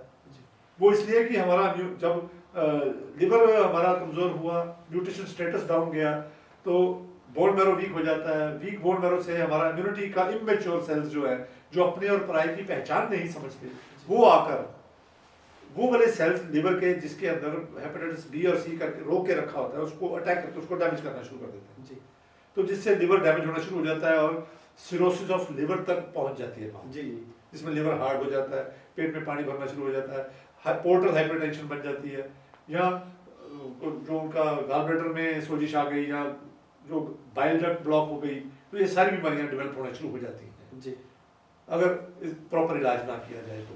जी तो मेरा ये कहना है कि ये सारी बीमारियों के ऊपर जो भी सिम्टोमेटिक इलाज चल रहा है उसके साथ आप ट्रू नेक्टर और ट्रू फ्रूटा जोड़िए। जी वो हेपेटाइटिस बी और हेपेटाइटिस सी के खिलाफ बॉडी की जो इम्यूनिटी है उसको बिल्डअप कर देगा, जी और इम्यून सिस्टम मैच्योर हो जाएगा। वो वायरस को अटैक करेगा, ना कि वो वाले सेल्स को जिसके अंदर वायरस पड़ी हुई है। जी जी इम्यून जो इसका जो एलोपैथी का इलाज है वो इम्यूनिटी को सप्रेस करने वाला है। जब इम्यूनिटी को सप्रेस किया जाता है तो वायरस को फ्री हैंड मिल जाता है सिरोसिस ऑफ लिवर सेट इन करने में। जी तो हम चाहते हैं कि हेपेटाइटिस बी और हेपेटाइटिस सी से सफर करने वाले लोग नेक्टर का इस्तेमाल जरूर करें। जी साथ में आयुर्वेद की लिवर सपोर्ट की मेडिसिन का बहुत बड़ा रोल है, जी। वो भी साथ में लेना चाहिए। जी अब अगर बात करें हम फैटी लिवर पर, जी तो फैटी लिवर का एक अलग सब्जेक्ट है। घर घर में फैटी लिवर क्यों हो गए हैं, और फैटी लिवर बच्चों में भी होने शुरू हो गए हैं। यस और बात यहाँ तक बिगड़ गई है कि डॉक्टर्स हर आदमी में फैटी लिवर को देखते हुए ये कहने लग गए हैं कि ये तो नॉर्मल है। ये बहुत अलार्मिंग स्टेज है, जी ये बहुत अलार्मिंग स्टेज है। जबकि फैटी लिवर का होना कोई नॉर्मल चीज नहीं है, नहीं है क्योंकि फैटी लिवर इंडिकेट करता है कि बॉडी में फैटी डिपॉजिट्स हैं। जी फैटी डिपॉजिट्स की वजह से ही एसिडिटी बढ़ती है, और एसिड बढ़ने से ही एसिडिक कचरा और ब्लड एसिडिक होता है और बीमारियों की जड़ बन जाती है। यस तो हमें फैटी लिवर को बहुत सीरियसली लेना चाहिए और इससे छुटकारा हासिल करना चाहिए डैमेज से पहले। जी जी तो उसमें जो हमारा ट्रू नेक्टर ट्रू फ्रूटा है ये बहुत कारगर है। जी। ये फैटी डिपॉजिट्स, पहले तो फैटी डिपॉजिट्स जो बॉडी में है जो टॉक्सिक है, ठीक है, वो आए कहाँ से? जी उसका जो जड़ है वो हमारे गलत तेल के इस्तेमाल पर है। जी जी आप देखिए हमारे जो हमें अपना डीएनए कहाँ से मिला है? हमारे बुजुर्गों से मिला है। हमारे बुजुर्गों ने कौन सा तेल खाया था? देसी घी, देसी घी, बटर। बाकी तेल तो उन्होंने जो सरसों का तेल था वो मालिश के लिए रखा था, या कभी कभार शादियों में जो बड़े बड़े तलने का सामान होता था वहां पे रखा था। जी ये हमारे घर में नहीं इस्तेमाल होता, जी जी हमारे घर में देसी घी इस्तेमाल होता। यस तो हमें डीएनए अपने बुजुर्गों से मिला। जी हमारा डीएनए अब देखो फैट में हमें मिलता क्या है? Omega 3, omega 6, omega 9, PUFA and MUFA, जी ये 5 तरह के फैटी एसिड्स होते हैं। इनकी जो रेशो देसी घी की है वही रेशो हमारा डीएनए मांग रहा है लिवर से, बिल्कुल पर हम लिवर को बिगड़ी हुई रेशो दे रहे हैं। हम तो देसी घी खाना छोड़ गए, हमें तो डरा दिया गया, जी जी जी हमारे से तो देसी घी को घर से निकाल दिया गया। निकाल दिया जी हम रिफाइंड तेल ले रहे हैं। रिफाइंड तेल में भी अदर ऑयल्स जिसको हम मिनरल ऑयल बोलते हैं, जिसको हम पाम ऑयल बोलते हैं, वो जो प्रोसेस किए हुए हैं, जी। जिसमें रिफाइनरी प्रोसेस है, जिसमें एसिडिक कंपोनेंट्स यूज किए जाते हैं, और यहाँ तक कि ये जो इंडस्ट्रियल फैट तक इस्तेमाल किया जा रहा है as a raw material for refined oil industry. जी तो उसकी वजह से बिगड़ी हुई रेशो जब लिवर को दी जाती है रिफाइंड ऑयल्स में, जी तो उस रेशो को ठीक करने के चक्कर में लिवर फैटी एसिड्स को होल्ड करता है और उस तेल में आने वाले केमिकल और गंदगी को होल्ड करता है, जिससे स्लज बनती है। जी वो स्लज और वो फैटी एसिड जो एक्स्ट्रा है, एडिशनल है, वो मिलकर फैटी लिवर बना रहे हैं, गॉल ब्लैडर स्टोन बना रहे हैं जी। और उसको डिटॉक्स करने के चक्कर में किडनीज भी, जिस आप तेल सुबह दोपहर शाम 3 टाइम ले रहे हैं, बॉडी में कचरा बढ़ रहा है, एसिडिक कचरा बढ़ रहा है, तो किडनी भी उसको डिटॉक्स उस रेट पर नहीं कर रही जिस रेट पर टॉक्सिन हम लोड कर रहे हैं।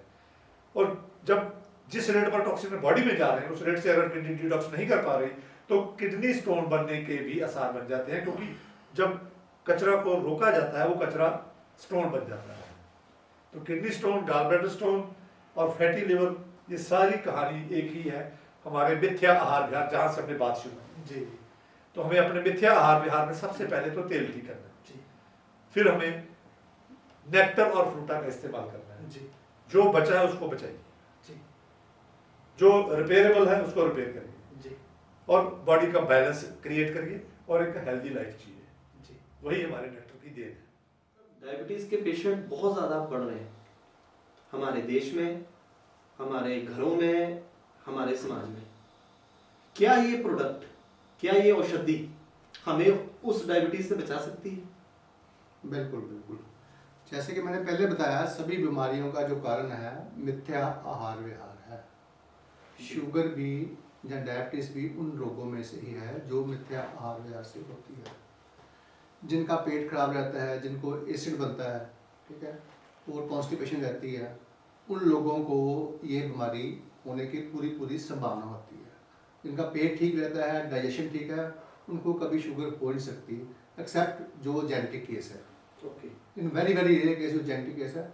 अदरवाइज इस समाज में जितने लोगों को शुगर हो रही है उन सभी का पेट खराब की पहले हमें हिस्ट्री मिलती है। एंड जब तक उनका जो पेट ठीक नहीं होगा, ठीक है, रूट काज ऑफ डिजीज ठीक नहीं होगा, तो वो शुगर बनने की संभावना बनी रहेगी। तो नेक्टर हमारे का काम है बॉडी को डिटॉक्स करना, क्लीन करना। जब ये नेक्टर बॉडी को डिटॉक्स कर देगा, आपकी गट को साफ कर देगा, रूट काज ऑफ एसिडिटी ठीक कर देगा, कॉन्स्टिपेशन ठीक कर देगा, तो बीमारी बनने की संभावना खत्म हो जाएगी। शुगर बनने की, नॉट शुगर की और बीमारियों की संभावना खत्म हो जाएगी। इस प्रकार नेक्टर ये हमारी डायबिटीज को बिल्कुल ठीक भी कर सकता है और होने से तो पक्का रोक सकता है। ये डॉक्टर साहब, आपने बात की डिटॉक्सिफिकेशन की, तो मार्केट में बहुत सारे प्रोडक्ट अवेलेबल हैं जो डिटॉक्सिफिकेशन करते हैं, तो क्या वो भी डायबिटीज से बचा सकते हैं? नहीं, ऐसी अगर वो बचा सकते होते तो अभी डायबिटीज इतनी महामारी नहीं बन जाती। देखिए, डिटॉक्सिफिकेशन का भी एक लेवल होता है। एक पाइपलाइन के अंदर, जैसे हम कुछ खा लिया तो हमें टॉयलेट खुल के आ गई, अब पंचकर्मा भी टॉयलेट भी करवाते हैं, वोमिट भी करवाते हैं, ठीक है, तो वो जो इंट्रा सेलुलर टॉक्सिन्स है उनको नहीं छेड़ पाते। एक्स्ट्रा सेलुलर जो पाइपलाइन में टॉक्सिन पड़े वो डिटॉक्स हो जाते हैं, हमें थोड़ा बहुत रिलीफ मिल जाता है। पर हमें तो रस भी डिटॉक्स करना है, रक्त भी डिटॉक्स करना है, मांस भी डिटॉक्स करना है, मेद भी डिटॉक्स करना है, अस्थि भी डिटॉक्स करनी है, बोन मैरो तक का लेवल डिटॉक्स करना है। उसके लिए हमें ये निर्वृत्त संतापीय रसायन ही ऐसा काम कर सकता है। सभी प्रोडक्ट जो डिजीज स्पेसिफिक या ऑर्गन स्पेसिफिक रसायन है वो उस लेवल की डिटॉक्सिफिकेशन नहीं कर सकता। तो ये जो हमारा निर्वृत्त संतापीय रसायन, ये जो दिव्य रसायन ट्रू नेक्टर है, ये नेचुरल इम्यूनो मॉड्यूलेशन के जरिए, क्योंकि ये बॉडी के स्कैवेंजर सेल्स जो हैं उनको फीड करता है। ओके। जो बॉडी के अपने सफाई सेवक हैं।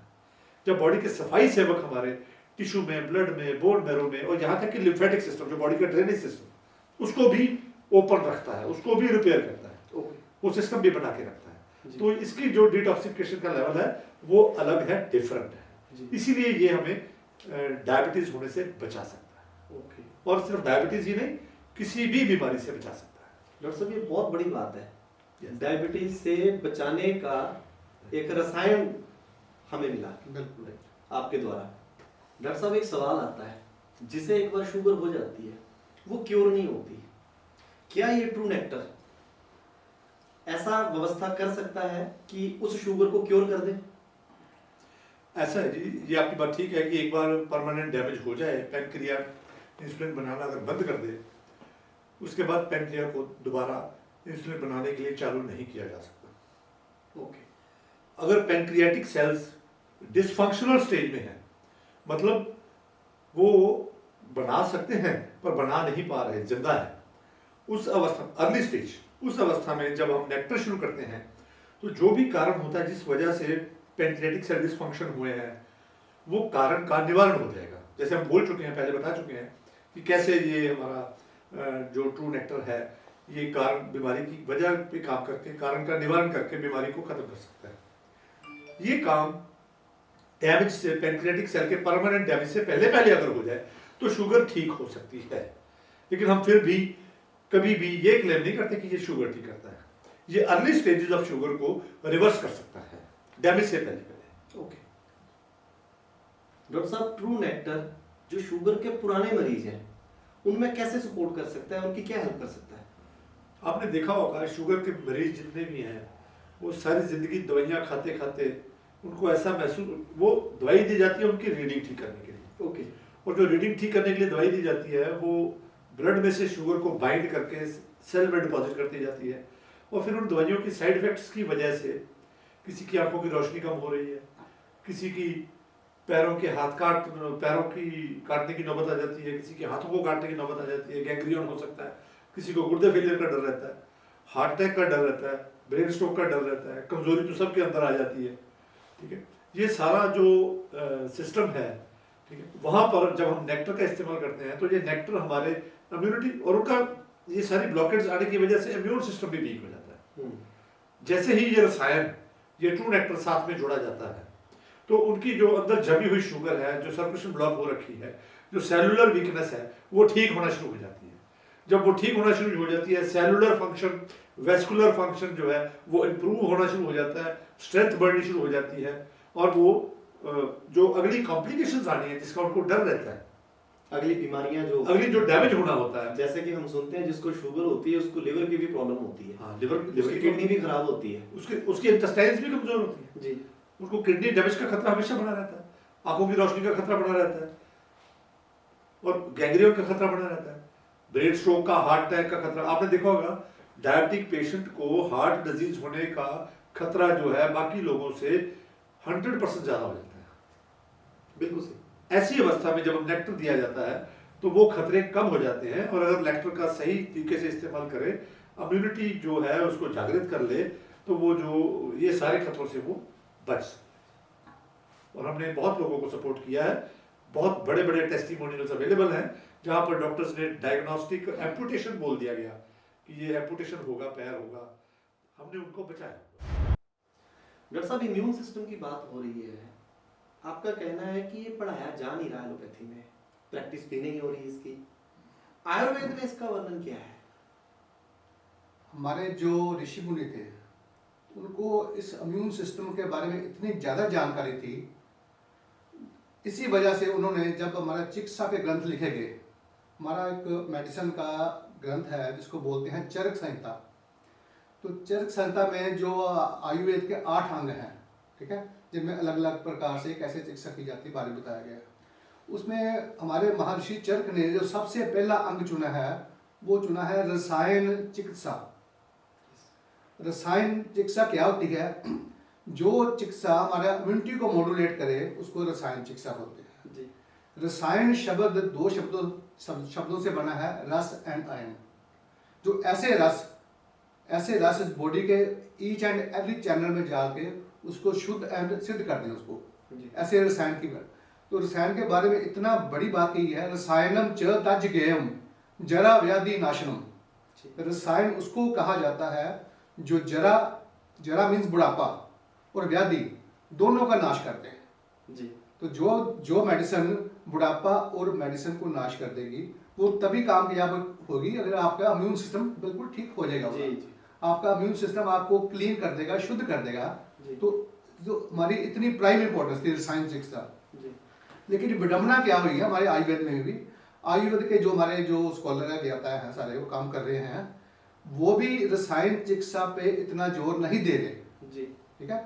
आयुर्वेद पद्धति के 2 पार्ट है ट्रीटमेंट के, संशमन चिकित्सा एंड संशोधन चिकित्सा। दोषों को शमन करना, वात पित्त कफ को शमन करना, ये तो सारे वैद्य जानते हैं, ठीक है। आप जैसे कफ के सिम्टम लेके गए हो तो कफ को शमन करने दवाइयाँ, पित्त के सिम्टम बढ़े हुए हैं तो उसको शमन करने की दवाइयाँ, तो ये शमन मैंने सिम्टोमेटिक मेडिसिन। जो आयुर्वेद के 2 पार्ट हैं, एक रसायन चिकित्सा है, एक संशमन चिकित्सा है। रसायन चिकित्सा शोधन करती है, जी। ठीक है, लेकिन शोधन का एक नया रूप भी था जिसको आप पंचकर्मा बोलते हैं।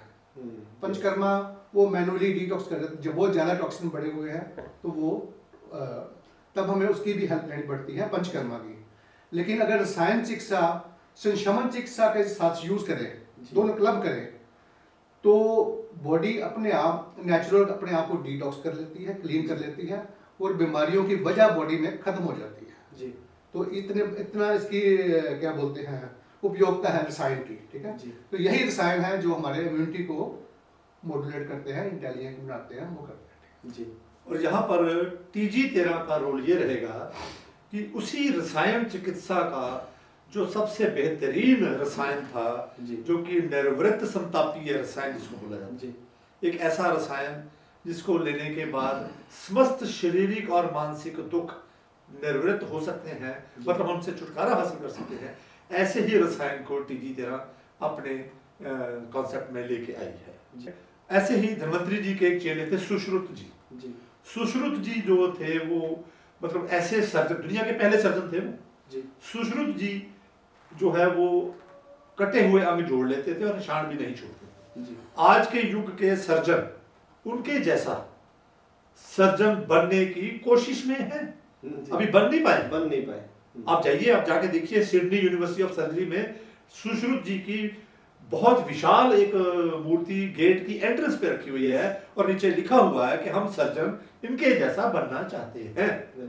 तो ये हमारे भारत के स्कॉलर्स को भी सोचना चाहिए कि सुश्रुत जी का जो चिकित्सा पद्धति का जो ज्ञान था, जो उनका रसायन विधि का ज्ञान था, वो भी एजुकेशन का हिस्सा होना चाहिए। जी। फॉर्चुनेटली ट्रू ग्रोसरी वालों के हाथ में वो ज्ञान डॉक्टर तेजवंत सिंह नंदा जी के रिसर्च और की वजह से वो मिल गया। जी। और ट्रू ग्रोसरी वालों ने उस ज्ञान की ये मतलब बीड़ा उठा लिया कि हम इस ज्ञान को लोगों को घर घर पहुंचाएंगे। जी। उसका फायदा ये होगा कि जब ये निर्वृत्त संतापीय रसायन का ज्ञान लोगों तक पहुंच जाएगा तो हम prevention is better than cure का जो स्लोगन है उसको सच साबित करेंगे जी। और वो उसको प्रैक्टिस में लेके आएंगे। ये घर घर की जरूरत है। आप देखिए कौन माँ कौन बाप चाहता है कि उसके बच्चे कभी बीमार पड़े। सुश्रुत संहिता उसमें इसका वर्णन क्या है? हाँ, सुश्रुत संहिता में जो रसायन निर्वृत्त संतापीय रसायन का वर्णन अगर आप चाहो तो मैं अपनी किताब से उसको सुश्रुत जी की ये एक सुश्रुत जी का ग्रंथ है जी, ये सुश्रुत संहिता इसलिए संस्कृत में है, इसको हमने हिंदी में भी इसका अनुवाद है, टीका है, वहां से हम पढ़ रहे हैं। हम ये देख रहे हैं कि अध्याय 30 पर सुश्रुत जी हमें ऐसे रसायन की जानकारी दे रहे हैं जो कि हम बात कर रहे हैं कि छुपा हुआ ज्ञान। तो अध्याय 30 पर पहला श्लोक जो बोला जा रहा है वो बोला जा रहा है अथतो निर्वृत्त संतापीय रसायन व्याख्या श्याम। अब यहां से अगाड़ी हम आपको एक ऐसे रसायन के बारे में, निर्वृत्त संतापीय रसायन के बारे में जानकारी दे रहे हैं जिससे समस्त शारीरिक व मानसिक दुख निर्वृत्त होवे। डॉक्टर साहब इसका मतलब तो ये है समस्त शारीरिक और मानसिक तो सभी बीमारी, हर प्रकार की बीमारी, यस, हर प्रकार की बीमारी की बात हो रही है। बिल्कुल, हर यहाँ पे किसी बीमारी की बात नहीं हो रही, यहाँ पे बात हो रही है इम्यून सिस्टम की। और इम्यून सिस्टम जो है वो हर बीमारी पे उसका रोल है, वजह पे काम करता है। पहले तो बीमारी को बनने नहीं देना, बन चुकी है तो उसको जड़ नहीं पकड़ने देना, जड़ पकड़ चुकी है तो उसकी जड़ को उखाड़ के बाहर फेंकना, डैमेज से पहले। तो आप समझ सकते हैं कि कितना इंपॉर्टेंट है इस जानकारी का हर घर में पहुंचना। एग्जैक्टली। तो अगर आप चाहो तो मैं डिटेल में बताता हूं। एक श्लोक जो बोला ना अथतो निर्वृत्त संतापीय रसायन व्याख्या श्याम, तो सुश्रुत जी महसूस करते हैं कि एक श्लोक बात बहुत बड़ी है, बहुत बड़ी बात है, लेकिन एक ही श्लोक में अगर लिखा है तो लोग इसको नजरअंदाज ना कर दें, तो इसलिए उन्होंने 2 श्लोक और बोले। क्या बोला? यथा निर्वृत्त संतापा मुदन्ते दिवि देवता तथा औषधि रम्य प्राप्य मुदन्ते भुवि मानवा। इसका मतलब है जिस प्रकार स्वर्ग में देवी देवता सभी रोगों से, सभी संतापों से मुक्त होकर आनंदमय जीवन जीते हैं, वैसे ही धरती पर इन रसायन का, जिसकी बात करने जा रहे हैं हम, इन रसायनों का इस्तेमाल करके ऐसा जीवन जी सकता है। जी। अब आप देखिए देवी देवता कैसा जीवन जीते हैं। आजकल तो देवी देवताओं पर लोग मजाक बनाने लग पड़े हैं, लेकिन हमारा जो प्राचीन विज्ञान है वो देवी देवताओं के जीवन शैली को जानता था, Yes. उसकी कॉपी करना चाहता था। Yes. हमारे देवी देवता सुंदर होते थे, रूपवान होते थे, बलवान होते थे, उनको कोई हरा नहीं सकता था, ठीक है, और वो बुद्धिमान होते थे और उनकी लंबी आयु भोगते थे। Yes. निरोगी काया होती थी, उनको कोई रोग नहीं होता था। Yes. और लंबी आयु भोगते हुए जीवन के हर रस को आनंद लेने के काबिल होते थे और हजारों साल जीते थे। और हजारों साल लंबी आयु हुई, लंबी आयु। निरोगी काया। आजकल आप पूछो किसी को 50 साल की उम्र के बाद भी तेरे को निरोगी काया के बारे में कुछ पता है? पहला सुख निरोगी काया हमारे संतों महात्माओं ने हमें बताया। लेकिन आज 30 साल के बाद किसी की निरोगी काया है तो मुझे बताना। तो कितना इंपॉर्टेंट है, कितना जरूरी है इस जानकारी का हर घर में पहुंचना। तो वो ये कह रहे हैं कि मैं जिस रसायन की बात कर रहा हूं इसका इस्तेमाल करके आप भी देवी देवताओं जैसा जीवन धरती पर जी सकते हो। ग्रेट।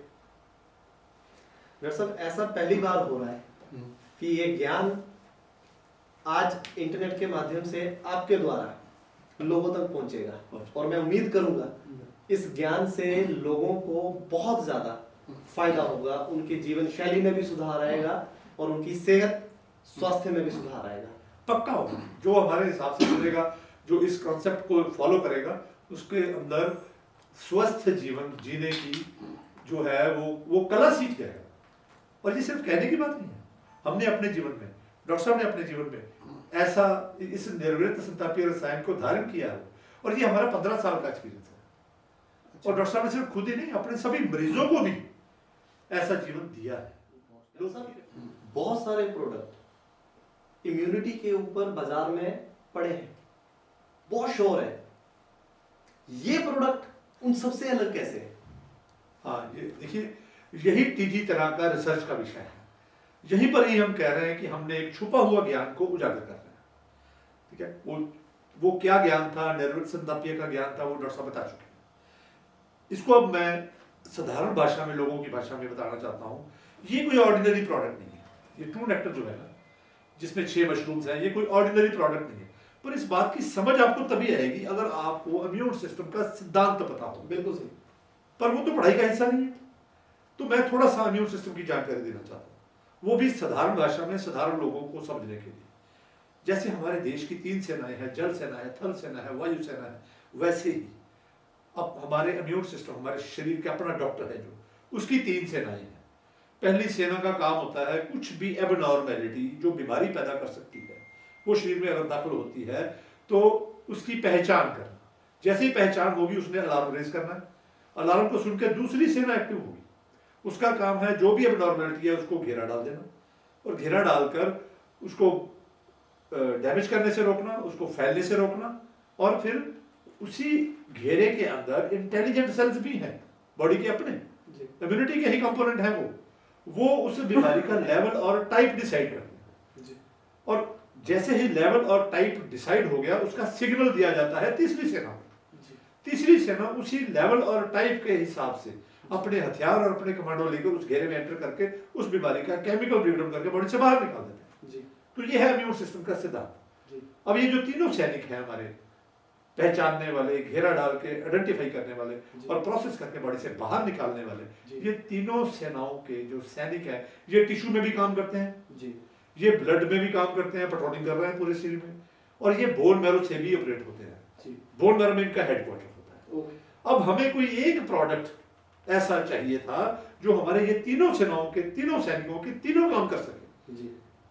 टिश्यू में भी, ब्लड में भी, बोन मैरो में भी। हम चाहते हैं उनकी गिनती भी बढ़े जरूरत पड़ने पर, उनकी ताकत भी बढ़े और उनकी इंटेलिजेंस भी बढ़े, उनके पास अच्छे हथियार मिल जाएं। तो हम ये दावे के साथ, और यही हमारी ट्रू ग्रोसी की रिसर्च का विषय है कि ये दुनिया में अगर कोई एक प्रोडक्ट ये काम कर सकता है, सारे के सारे कॉम्प्रिहेंसिव पैकेज हमें इस प्रोडक्ट से मिलता है, जिसके बारे में आयुर्वेद के जो रेफरेंस हैं वो डॉक्टर तेजवंत सिंह नड्डा आपको पहले ही बता चुके। तो यहाँ पर ये एक ब्रिज बन गया एलोपैथी में और मॉडर्न मेडिसिन में और आयुर्वेद में। तो ये 13 प्रोडक्ट कैसे अलग है। अब हम जब हमें ये इम्यूनिटी के तीनों सेनाओं के सिद्धांत पता चल गए, अब हम कंपेयर करते हैं इसको बाकी दूसरे रसायन से यस या दूसरे इम्यूनिटी प्रोडक्ट से, जी वो प्रोडक्ट भी सही है, इम्यूनिटी पे काम करते हैं, पर उनका काम इम्यून सिस्टम के किसी एक कंपोनेंट पर, किसी एक आध सैनिक पर, किसी एक आध जगह कोई एक आध काम करते हैं। इसीलिए डॉक्टर साहब ने उनको डिजीज स्पेसिफिक रसायन बोला था। जी तो ये तो बॉडी स्पेसिफिक रसायन हो गया ना। जी तो अगर हम बॉडी स्पेसिफिक रसायन यूज करते हैं, साथ में जरूरत पड़ने पर डिजीज स्पेसिफिक रसायन इस्तेमाल करके हम निरोगी जीवन जीने के काबिल बन सकते हैं। डॉक्टर साहब, आज की डेट में जॉइंट पेन की भी बहुत ज़्यादा दिक्कत आ रही है लोगों को, और अर्थराइटिस की भी, तो कृपया इसके बारे में प्रकाश डालें। क्या ये ट्रू नेक्टर इस पे काम करता है? मैं बता रहा हूँ, जॉइंट पेन, मसल पेन, ये बहुत कॉमन हो गया है। यस ठीक है। एंड मॉडर्न साइंस ने इनके अलग अलग नाम रखे हुए हैं।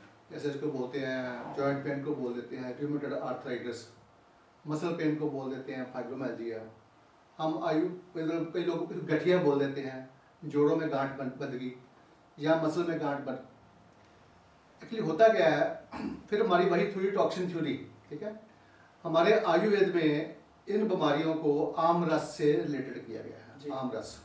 आम रस क्या होता है, जो हम खाना खाते हैं, अगर वो खाना पूरा ना पचे, जो अनडाइजेस्टेड फूड है, वो वात से मिलकर जोड़ों और मसल में आके इकट्ठा हो जाता है। जी इकट्ठा हो जाता है, उसके बाद हमारा इम्यून सिस्टम उसको टॉक्सिन समझ के उस पर अटैक करता है और सूजन बना देता है। जी जब वो सूजन बन गई, पेन होगी, दर्द स्टार्ट होगी, इसका नाम गठिया या जोड़ों की दर्द या मसल पेन या फाइबर, जो भी नाम, अलग अलग नाम रख देते हैं।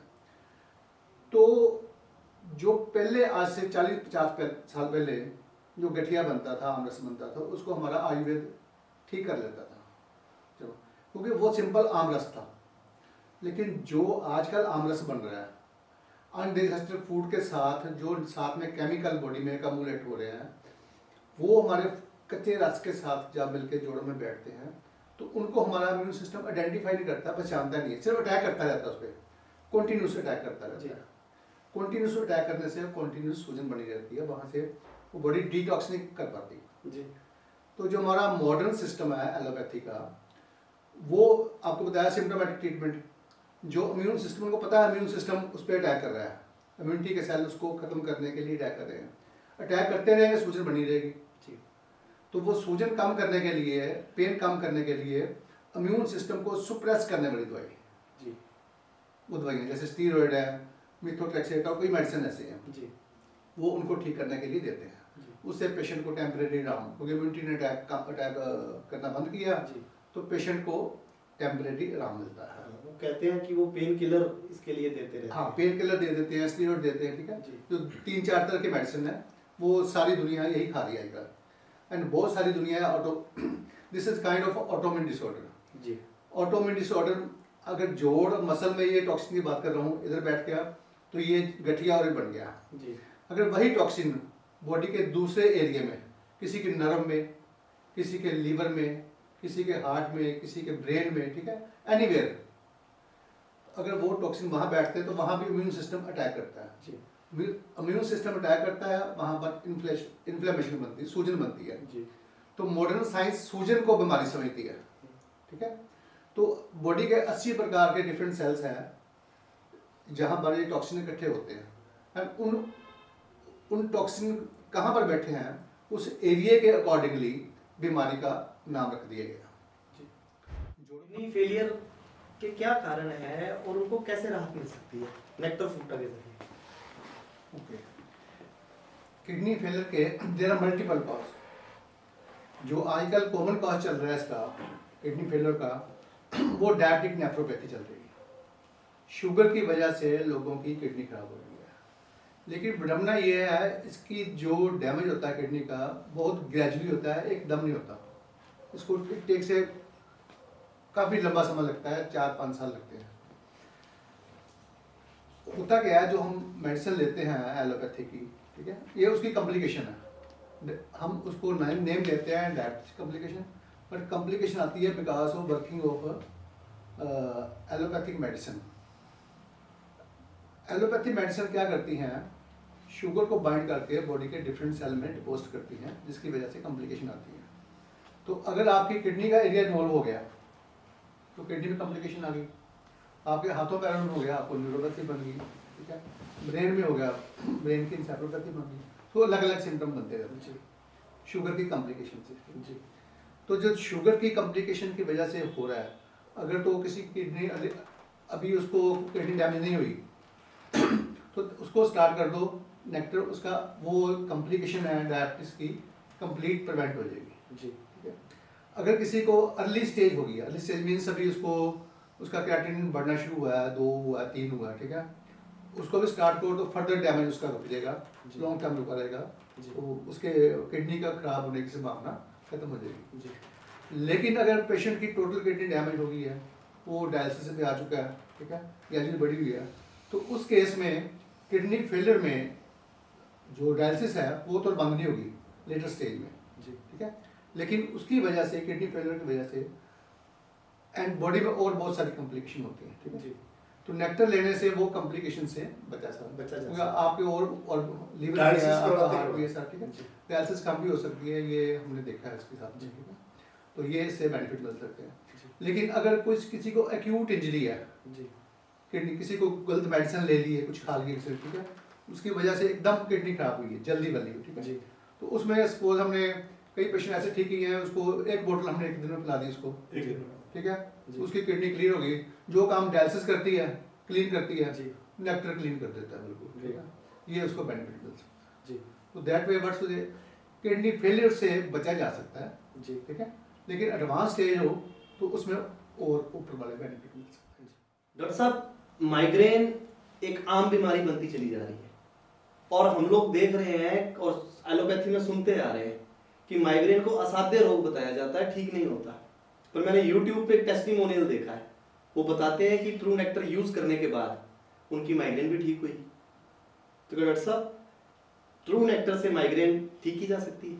अवश्य की जा सकती है। अब देखिए वही बात आ गई ना कि बीमारी के कोई ना कोई कारण तो होता है ना रोग का, हर रोग का कोई ना कोई कारण है। जब तक कारण का ना पता हो, कारण का निवारण कैसे होगा? अब हमारा आयुर्वेद जो है वो कारण पे बात करता है, हमारा नेक्टर जो है ये निर्वृत संतापीय रसायन है, ये कारण पे काम करता है। अब माइग्रेन का कारण की डिस्कशन नहीं होती, बात नहीं होती कहीं। हम बताते हैं आपको माइग्रेन का कारण क्या होता है। आपने देखा होगा माइग्रेन जिनको होती है उनको एसिडिटी भी साथ में रहती है जी, उनको वॉमिटिंग भी आती है, चक्कर भी आते हैं, पेट भी उनका खराब रहता है जी। असल में माइग्रेन बनती ही तब है जब पेट ज्यादा देर खराब है। ओके, आप देखिए हमारे ब्रेन को 70 से 80 तरह के न्यूरोकेमिकल चाहिए अपना काम करने के लिए। वो सारे के सारे न्यूरोकेमिकल ब्रेन में नहीं बनते हैं, वो पेट सप्लाई करता है। ओके, अगर पेट में हमारे तेजाब एसिडिटी बढ़ गया है, एसिडिटी की बात हम कर चुके हैं पहले, वो एसिडिटी की वजह से हमारा जो ब्लड है वो न्यूट्रिशनली डेफिशिएंट हो गया, और न्यूट्रिशनली डेफिशिएंट ब्लड को जो ब्रेन है, ठीक है, वो अपनी न्यूट्रिशन पूरी करने के चक्कर में ज्यादा ब्लड लेना चाहता है, और ज्यादा ब्लड लेने के लिए वो नाड़ियों को फुला देता है। ओके, जो ब्लड सप्लाई ब्रेन की तरफ जाती है जी। तो जब नाड़ियां फूलती हैं तो उसके पीछे जो नर्व्स होती हैं वो नर्व्स दब जाती हैं जी, उसको हम माइग्रेन बोल देते हैं जी। अब माइग्रेन क्यों हुई? नस दबने से। नस क्यों दबी? क्योंकि नाड़ियां फूल गई। नाड़ियां क्यों फूली? क्योंकि ब्लड न्यूट्रिशनली डेफिशिएंट है। ब्लड न्यूट्रिशनली डेफिशिएंट क्यों है? क्योंकि पेट खराब है, एसिड है, तेजाब है, न्यूट्रिशन जल रही है, पूरी नहीं हो रही, ठीक है। और तेजाब, एसिड और न्यूट्रिशन किसने बिगाड़ा? वहां पे पड़े हुए टॉक्सिन्स ने जी जी। तो ऐसी अवस्था में जब हम नेक्टर को साथ में आयुर्वेदिक सपोर्ट साथ में लेनी चाहिए हमें। आयुर्वेद के सिम्प्टोमेटिक मैनेजमेंट जो है वो इस अवस्था में बहुत जबरदस्त काम करती है जी। तो आयुर्वेद की सिम्प्टोमेटिक मैनेजमेंट लेते हुए जब साथ में नेक्टर का इस्तेमाल किया जाता है तो वो पेट भी ठीक होता है, तेजाब भी रेगुलेट हो जाता है, जो डैमेज हुआ वो रिपेयर भी हो जाता है, हमारा जो ब्लड है वो न्यूट्रिशनली रिच हो जाता है। जब ब्लड न्यूट्रिशनली रिच हो जाता है तो नाड़ियां नहीं फूलती जो ब्लड लेना चाहती हैं ब्रेन में। जब नाड़ियां नहीं फूलती तो हमारी माइग्रेन परमानेंटली ठीक हो जाती है। क्या बात है, हमने बहुत मरीजों में ऐसा देखा है, और ये हमारा दावा बहुत स्टीक है, ये हम अपनी साइंस के आधार पर ये बात बोल रहे हैं। डॉक्टर साहब, पैरालिसिस के बारे में आप बताएं, उसमें नेक्टर फ्रूटा का क्या रोल है, उससे कैसे बचा जा सकता है? हाँ बिल्कुल सही बात है। सबसे बड़ा काम देखिए अपना बंटी जी, मैं ये कहना चाहता हूँ कि जिन बीमारियों से लड़ना मुश्किल है, जो बीमारियां एक हंसते खेलते परिवार में मिसफॉर्चून क्रिएट कर देती है, जो बीमारियों से लड़ते लड़ते लोगों के घर के बर्तन तक बिक जाते हैं, ऐसी बीमारियों से बचना बहुत आसान है जी हमारा दावा है इस बात का कि हमारा ये जो प्रोडक्ट है ट्रू नेक्टर, जी आपके आहार विहार को ठीक करते हुए, अपनी एक्टिविटी लेवल बनाते हुए, आप अगर ट्रू नेक्टर का सेवन अपने जीवन में प्रिवेंटिव रोल में लेते हो, जी आप क्यों इंतजार करते हो बीमारियों के आने का? जी आप प्रिवेंटिव रोल देख समझिए इसका। जी। ये हमारे इम्यून सिस्टम को इंटैक्ट रखता है, जी उसको एक्टिव रखता है, उसको अलर्ट रखता है, उसको सफिशिएंट बना देता है, ताकतवर बना देता है, इंटेलिजेंट बना देता है। अगर हम ट्रू नेक्टर अपने जीवन का हिस्सा बनाते हैं तो पैरालिसिस जैसी गंभीर डिबिलिटेटिंग मोहताज करने वाली बीमारियां हमें नहीं होगी, पहली बात। जी दूसरी बात, अगर किसी को पैरालिसिस का स्ट्रोक आ गया है तो उसको जितनी जल्दी ये नेक्टर मिल जाएगा उतना ही बेहतर उसके अंदर रिजल्ट आएंगे। नेक्टर और फ्रूटा, नेक्टर एंड फ्रूटा दोनों, ठीक। वो रिजल्ट कैसे आएंगे? अब देखिए, जब भी ब्रेन में कोई इंजरी होती है, हेमरेज होता है, जब ब्लॉकेट क्रिएट होता है, तो वो इंजरी 4-5 तरह की होती है। एक इंजरी में हमारा नर्व सेल बिल्कुल डैमेज हो जाता है, जी डिस्कनेक्ट हो गया। एक इंजरी होती है क्रश इंजरी, जिंदा है नर्व हमारी लेकिन क्रश हो चुकी है। एक इंजरी है नर्व सेल जिंदा है लेकिन दब गई है। जी एक इंजरी होती है जिसमें वो ब्लॉकेट क्रिएट हो गई है, जी राइट। तो ये जो ब्लॉकेट वाली, सोजिश वाली, दबने वाली, क्रश वाली, ये वाली इंजरियां जो है ये रिपेरेबल है, जी क्योंकि नेक्टर के अंदर एक हर्ब, तीसरे नंबर की हर्ब लायंस मेन है। ये दुनिया की पहली ऐसी हर्ब है जो नर्व ग्रोथ फैक्टर्स को ब्रेन में ले जाकर वट एवर इज रिपेयरेबल उसको रिपेयर करने के काबिल है। तो जितनी जल्दी हो सके नेक्टर तक पहुंचाना चाहिए। कट इंजरी वाली जो बॉडी की डिसेबिलिटी आती है वो नहीं ठीक होती, वो उसकी संभावना नहीं होती, लेकिन बाकी चारों तरह की इंजरीज ठीक होने की संभावना पूरी होती है। और हमने बहुत लोगों में ऐसी रिकवरीज देखी, काफी टेस्टिमोनियल देखे हैं मैंने, काफी टेस्टिमोनियल्स हैं। तो एक बात और मैं यहाँ पे कहना ये चाहूंगा कि जो लोग पिछले 10-10, 12-12 साल से जिनको पैरालिसिस हो रखा है, वहां पर हम प्राइमरी बेनिफिट नहीं दे पाते जी। वहां पर हम सेकेंडरी बेनिफिट की बात करते हैं कि जो पेशेंट जिसको पहले पैरालिसिस हो रखा है उसको दोबारा पैरालिसिस ना हो, दोबारा कोई स्ट्रोक ना हो, या और कोई डिजीज ना लगे जी, उसके लिए उसको नेक्टर इस्तेमाल करना चाहिए। कुछ ना कुछ बेनिफिट, सेकेंडरी बेनिफिट उनको मिलेंगे डेफिनेटली। उमन बीमारी आमतौर पे हम लोग देखते हैं लोगों को होती है, और उसके बारे में भी लोगों का कहना है कि वो ठीक नहीं होती। एलर्जी, कितने प्रकार की एलर्जियां होती हैं जो ठीक नहीं होती, लोगों को उसकी लगातार दवाई खानी पड़ती है। क्या ये ट्रू नेक्टर उसको क्योर करता है, उसको भी ठीक कर सकता है? एलर्जी को आमतौर पे बोला जाता है एलर्जी अल्लाह की मर्जी। हाँ, वो अल्लाह की मर्जी इसलिए बोलते हैं कि अल्लाह को कोई नहीं जानता, इसीलिए वो बोलते हैं कि एलर्जी को भी कोई नहीं जानता, इसका कोई कारण नहीं है। वो कारण का निवारण क्या करेंगे? सिम्टोमेटिक मैनेजमेंट करते रहते हैं जी। असल में एलर्जी होता क्या है? ये ऑटोइम्यून डिजीज है। हमारा इम्यून सिस्टम कुछ ऐसे विषाले पदार्थ, कुछ ऐसे टॉक्सिन्स जो शरीर में चले जाते हैं और वो जाके मतलब उनका डिटॉक्सिफिकेशन जो होता है वो ना तो लीवर कर सकता है, जानते ही नहीं है, पहचानते ही नहीं है। लीवर भी रिफ्यूज कर देता है कि इनको कैसे डिटॉक्स करना है, आंतड़ियां भी डिटॉक्स नहीं कर पाती, किडनी भी डिटॉक्स नहीं कर पाती। तो वो एलर्जी, वो जो टॉक्सिन्स है वो कई बार हमारे फेफड़ों को रेफर हो जाते हैं, तो फेफड़े भी नहीं जानते कैसे डिटॉक्स करना है। फिर अगर फेफड़े भी रेफर कर दें तो वो फिर स्किन पे आ जाती है, और स्किन भी नहीं जानती कैसे डिटॉक्स करना है। तो हमारा जो अंदर बायो इंटेलिजेंस है, हमारी जो इम्यून सिस्टम है, वो ऐसी विषैली चीज़ों को मतलब स्किन पे अंदर स्टोर करना शुरू कर देता है। ओके। अगर स्किन पे स्टोर करना शुरू कर दिया तो वो स्किन की एलर्जी हो जाएगी। अगर आंतड़ियों में स्टोर कर दिया तो वो आंतड़ियों फूड एलर्जीज बन जाएंगी। अगर लिवर में स्टोर कर दिया तो वो ऑटोइम्यून लिवर डिजीज बन जाएगी। वही टॉक्सिन अगर किडनी में स्टोर हो गया जाके तो वहां भी ऑटोइम्यून अटैक हो जाएगा, किडनी ऑटोइम्यून किडनी डिजीज बन जाएगी। ठीक, और वही टॉक्सिन जब फेफड़ों पर रेफर हो जाते हैं, फेफड़े इसको ऑब्जॉर्व करके डिटॉक्स नहीं कर पाते, जहां साइनस में जाके रुक गए वो टॉक्सिन्स, तो वो हमारी साइनस एलर्जी बन जाएगी, ब्रोंकाइटिस बन जाएगा, एलर्जिक ब्रोंकाइटिस भी कह सकते हैं उसको। तो एलर्जी चाहे जिससे मर्जी बोलो, असल में है तो वो बेसिक कॉन्सेप्ट यही है कि बॉडी में कुछ विषैली चीजें या तो अंदर बढ़ गई हैं या बाहर से चली गई हैं। और उनका म्यूटेशन हो गया है, बॉडी जानती नहीं उनको कैसे डिटॉक्स करना है, और जहां पे भी उसको स्टोर किया जाता है वहां पे जब इमेच्योर इम्यून सिस्टम का अटैक होता है तो वो जो सिम्टम पैदा होते हैं उसको एलर्जी बोल दिया जाता है। ओके। अब एलर्जी का कारण तो आपकी समझ में आ गया। अब अगर इमेच्योर इम्यून सिस्टम को हम मेच्योर करना सीख जाए और इम्यून सिस्टम को इस काबिल बना दें कि वो जो टॉक्सिन्स हैं जिनको वो डिटॉक्स नहीं कर पा रहा, ठीक है, उसको उन टॉक्सिन्स की पहचान करने के काबिल बन जाए, उनको प्रोसेस करके बॉडी से बाहर निकालने के काबिल बन जाए, तो हम एलर्जी से भी हमेशा के लिए छुटकारा हासिल कर सकते हैं। ओके। तो यही काम हमारा नेक्टर करता है जी। जो हम शुरू में बता चुके हैं। नेक्टर जो है ये नेचुरल इम्यूनो मॉड्यूलेटर है जी। ये हमारे बॉडी की एबिलिटी टू हैंडल टॉक्सिन्स भी इंप्रूव करता है, और उन टॉक्सिन्स ने सिर्फ इतना ही नहीं, उन टॉक्सिन्स ने बॉडी में जहां जहां जो जो डैमेजेस किए हुए हैं उनको भी रिपेयर करने के काबिल, डैमेज परमानेंट नहीं होना चाहिए जी। कुछ ऑर्गन हमारे परमानेंट डैमेज होते हैं उनको भी बचाया जा सकता है। जी। तो इस तरह से ये जो ट्रू नेक्टर है ये नेचुरल इम्यूनो मॉड्यूलेशन करके हर तरह की एलर्जी से, चाहे वो फूड एलर्जी है, चाहे वो साइनस एलर्जी है, चाहे स्किन एलर्जी है, जी। उससे हमेशा के लिए छुटकारा। डॉक्टर साहब एक कॉमन डिजीज और हम लोग सुनते हैं, थायराइड, जो महिलाओं में भी हो रही है और पुरुष भी इनके भुक्तभोगी हो रहे हैं। तो बताएं कृपया करके कि नेक्टर का क्या रोल है इस पे और इससे कैसे ये क्योर करता है। देखिए ये जो थायराइड बीमारी है ना, ये माइक्रो सर्कुलेशन के ब्लॉक होने की बीमारी है, ये मेटाबॉलिज्म के स्लो होने की बीमारी है। जब मेटाबॉलिज्म स्लो होगा, ब्लड में न्यूट्रिशन की कमी आएगी, हमारे जो सर्कुलेटरी ऑर्गन्स हैं उनकी पावर में, उनकी सपोर्ट में, उनकी सर्कुलेशन, उनकी एबिलिटी जो है डाउन आती है, सेलुलर लेवल पे न्यूट्रिशन स्टेटस डाउन जाता है, तो थायराइड ग्लैंड अपना हार्मोन जो बनाती है वो बैलेंस तरीके से नहीं बना पाती जी। ठीक है। किसी का थायराइड बिगड़ जाता है, किसी का कम हो जाता है, हाइपोथायराइडिज्म में चले जाते हैं, किसी का एकदम से ज्यादा एक्टिव हो जाता है जिसको हाइपरथायराइडिज्म कहा जाता है।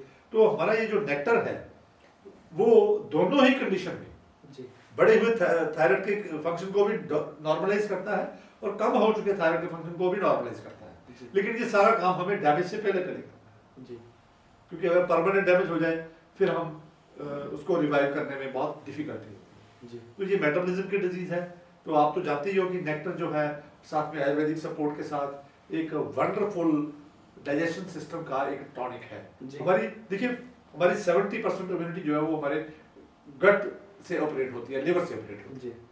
तो ये एक तरह से हमारा गट और लिवर का टॉनिक है। नेक्टर रसायन है, आप तो जानती है इसमें पहले रस ठीक करना है, और रस रक्त मांस मेद अस्थि मज्जा बोन नर्व तक सारे जो चैनल है सबको शुद्ध करना है, सिद्ध करना है, जागृत करना है। जब ये सारा काम हो जाता है, माइक्रो सर्कुलेशन खुल जाती है और उस सर्कुलेशन में न्यूट्रिशन स्टेटस इंप्रूव हो जाता है और टॉक्सिन स्टेटस बॉडी से धीरे धीरे खत्म होना शुरू हो जाता है, तो ये बीमारी भी साथ में ठीक हो सकती है। डॉक्टर साहब आजकल महिलाओं में बहुत सारी दिक्कतें देखने में आती हैं, पीसीओडी की प्रॉब्लम है, हार्मोन इम्बैलेंस रहते हैं, क्या उस पे भी हमारा नेक्टर काम करता है? बिल्कुल बिल्कुल, नेक्टर का बहुत जबरदस्त रोल है जी। आजकल महिलाओं में ये एक महामारी का रूप लेता जा रहा है। पीसीओडी, थायराइड हो गया या हार्मोनल इम्बैलेंस जो होता है, इसके पीछे का कारण है स्लो मेटाबॉलिज्म। आपने देखा है कि लड़कियां अपने आप को पतला रखने के चक्कर में, फिट मतलब शेप अप करने के चक्कर में भोजन कम खाती हैं या गलत भोजन खाती हैं। हम सब जानते हैं कि जो भी हम भोजन करेंगे उसी का रस बनना है जी, उसी रस से रक्त बनना है, मांस बनना है, मेद बनना है, अस्थि बननी है, बोन मैरो बनना है, और बोन मैरो से ही एग बनते हैं औरतों में। जी, वो एग जब मैच्योर होते हैं तो रप्चर होता है तो पीरियड्स आते हैं। जी, ये एक साइकिल है। अब ये सारे जो साइकिल के लिए न्यूट्रिशन फैक्टर्स का होना बहुत जरूरी है। जी, अगर हम न्यूट्रिशनली डेफिशिएंट हैं या टॉक्सिक फूड ज्यादा खा रहे हैं तो हमारी जो एंड तक जो एग बनता है वो मैच्योर नहीं होता। जब एग मैच्योर नहीं होता, ठीक है, तो ओवरीज उसको छोड़ती नहीं है। जी, जब तक वो बच्चेदानी में आकर रप्चर ना हो तो पीरियड्स रेगुलर नहीं आते। जी, तो बच्चेदानी की डिमांड दोबारा ओवरीज पर आती है, तो वो उसकी वजह से पहला एग अभी मैच्योर नहीं हुआ, दूसरा एग बनना शुरू हो जाता है, तो वहां पे एक मल्टीपल इमेच्योर एग्स का गुच्छा बनना शुरू हो जाता है। वही पीसीओडी का एक बहुत बड़ा कारण बनता है। जी, और वही रसौली जब वहां पे बन जाती है, सिस्ट बन जाती है, किसी की खून वाली बन जाती है, किसी की पानी वाली बन जाती है, उसी का फ्यूचर में जाकर किसी बड़ी बीमारी के बनने का कारण बन जाती है। जी और हार्मोनल डिस्टर्बेंस का कारण भी वहीं पर होता है। जी तो इस सारी प्रॉब्लम की जो जड़ है वो न्यूट्रिशनल डेफिशिएंसी पे है। जो हमारे डाइजेशन सिस्टम की inability to digest the food और wrong food is being taken. तो वहां पर हम 3 सहायता लेते हैं। एक तो मिथ्या, देखो आयुर्वेद का पूरा एक आज की इंसानियत को एक वार्निंग है कि अपना जो मिथ्या आहार विहार है इसको ठीक करें। जी सबसे पहले तो हमें भोजन ठीक करना। जी भोजन में सबसे जरूरी ठीक करने वाली क्या चीजें हैं? नेचुरल फूड में आ जाओ, जी जंक फूड छोड़ दो, जी। प्रोसेस्ड फूड छोड़ दो, कोल्ड ड्रिंक्स छोड़ दो, जी। चॉकलेट्स छोड़ दो, केक छोड़ दो, पेस्ट्रीज छोड़ दो, जी भुजिया छोड़ दो, जी ठीक है, पिज्जा, बर्गर, ब्रेड, ये चीजें छोड़ दो। जी आप दूध, घी तो खाने छोड़ दिया, देसी घी खाना छोड़ दिया। आजकल डॉक्टर्स बोल रहे हैं रिफाइंड ऑयल्स चल रहे नहीं हैं, खाना। रिफाइंड ऑयल्स में टॉक्सिक मटेरियल साथ में आ रहा है, जिसकी वजह से फैटी लिवर साथ में हो जाता है। जी। जब फैटी लिवर होता है तो एसिड बिगड़ेगा ही बिगड़ेगा। बिगड़ा हुआ एसिड हमारा रस खराब करता है। जी। जब रस खराब होगा तो अंत तक जाते जाते इमेच्योर एग बनते हैं और वहां से ही ये उल्टा साइकिल शुरू हो जाता है और ये डिजीज बन जाती है। जी तो पहले अपना मिथ्या आहार विहार ठीक करिए, जी साथ में नेक्टर और फ्रूट दो हमारे प्रोडक्ट हैं वो इस्तेमाल करिए। जी और एक्टिविटी का भी बड़ा रोल है सर्कुलेशन के लिए, मैकेनिकल सपोर्ट देने के लिए फिजिकल एक्टिविटी बहुत जरूरी चाहिए। तो आजकल सेडेंटरी लाइफस्टाइल हो चुका है हमारी बच्चियों का।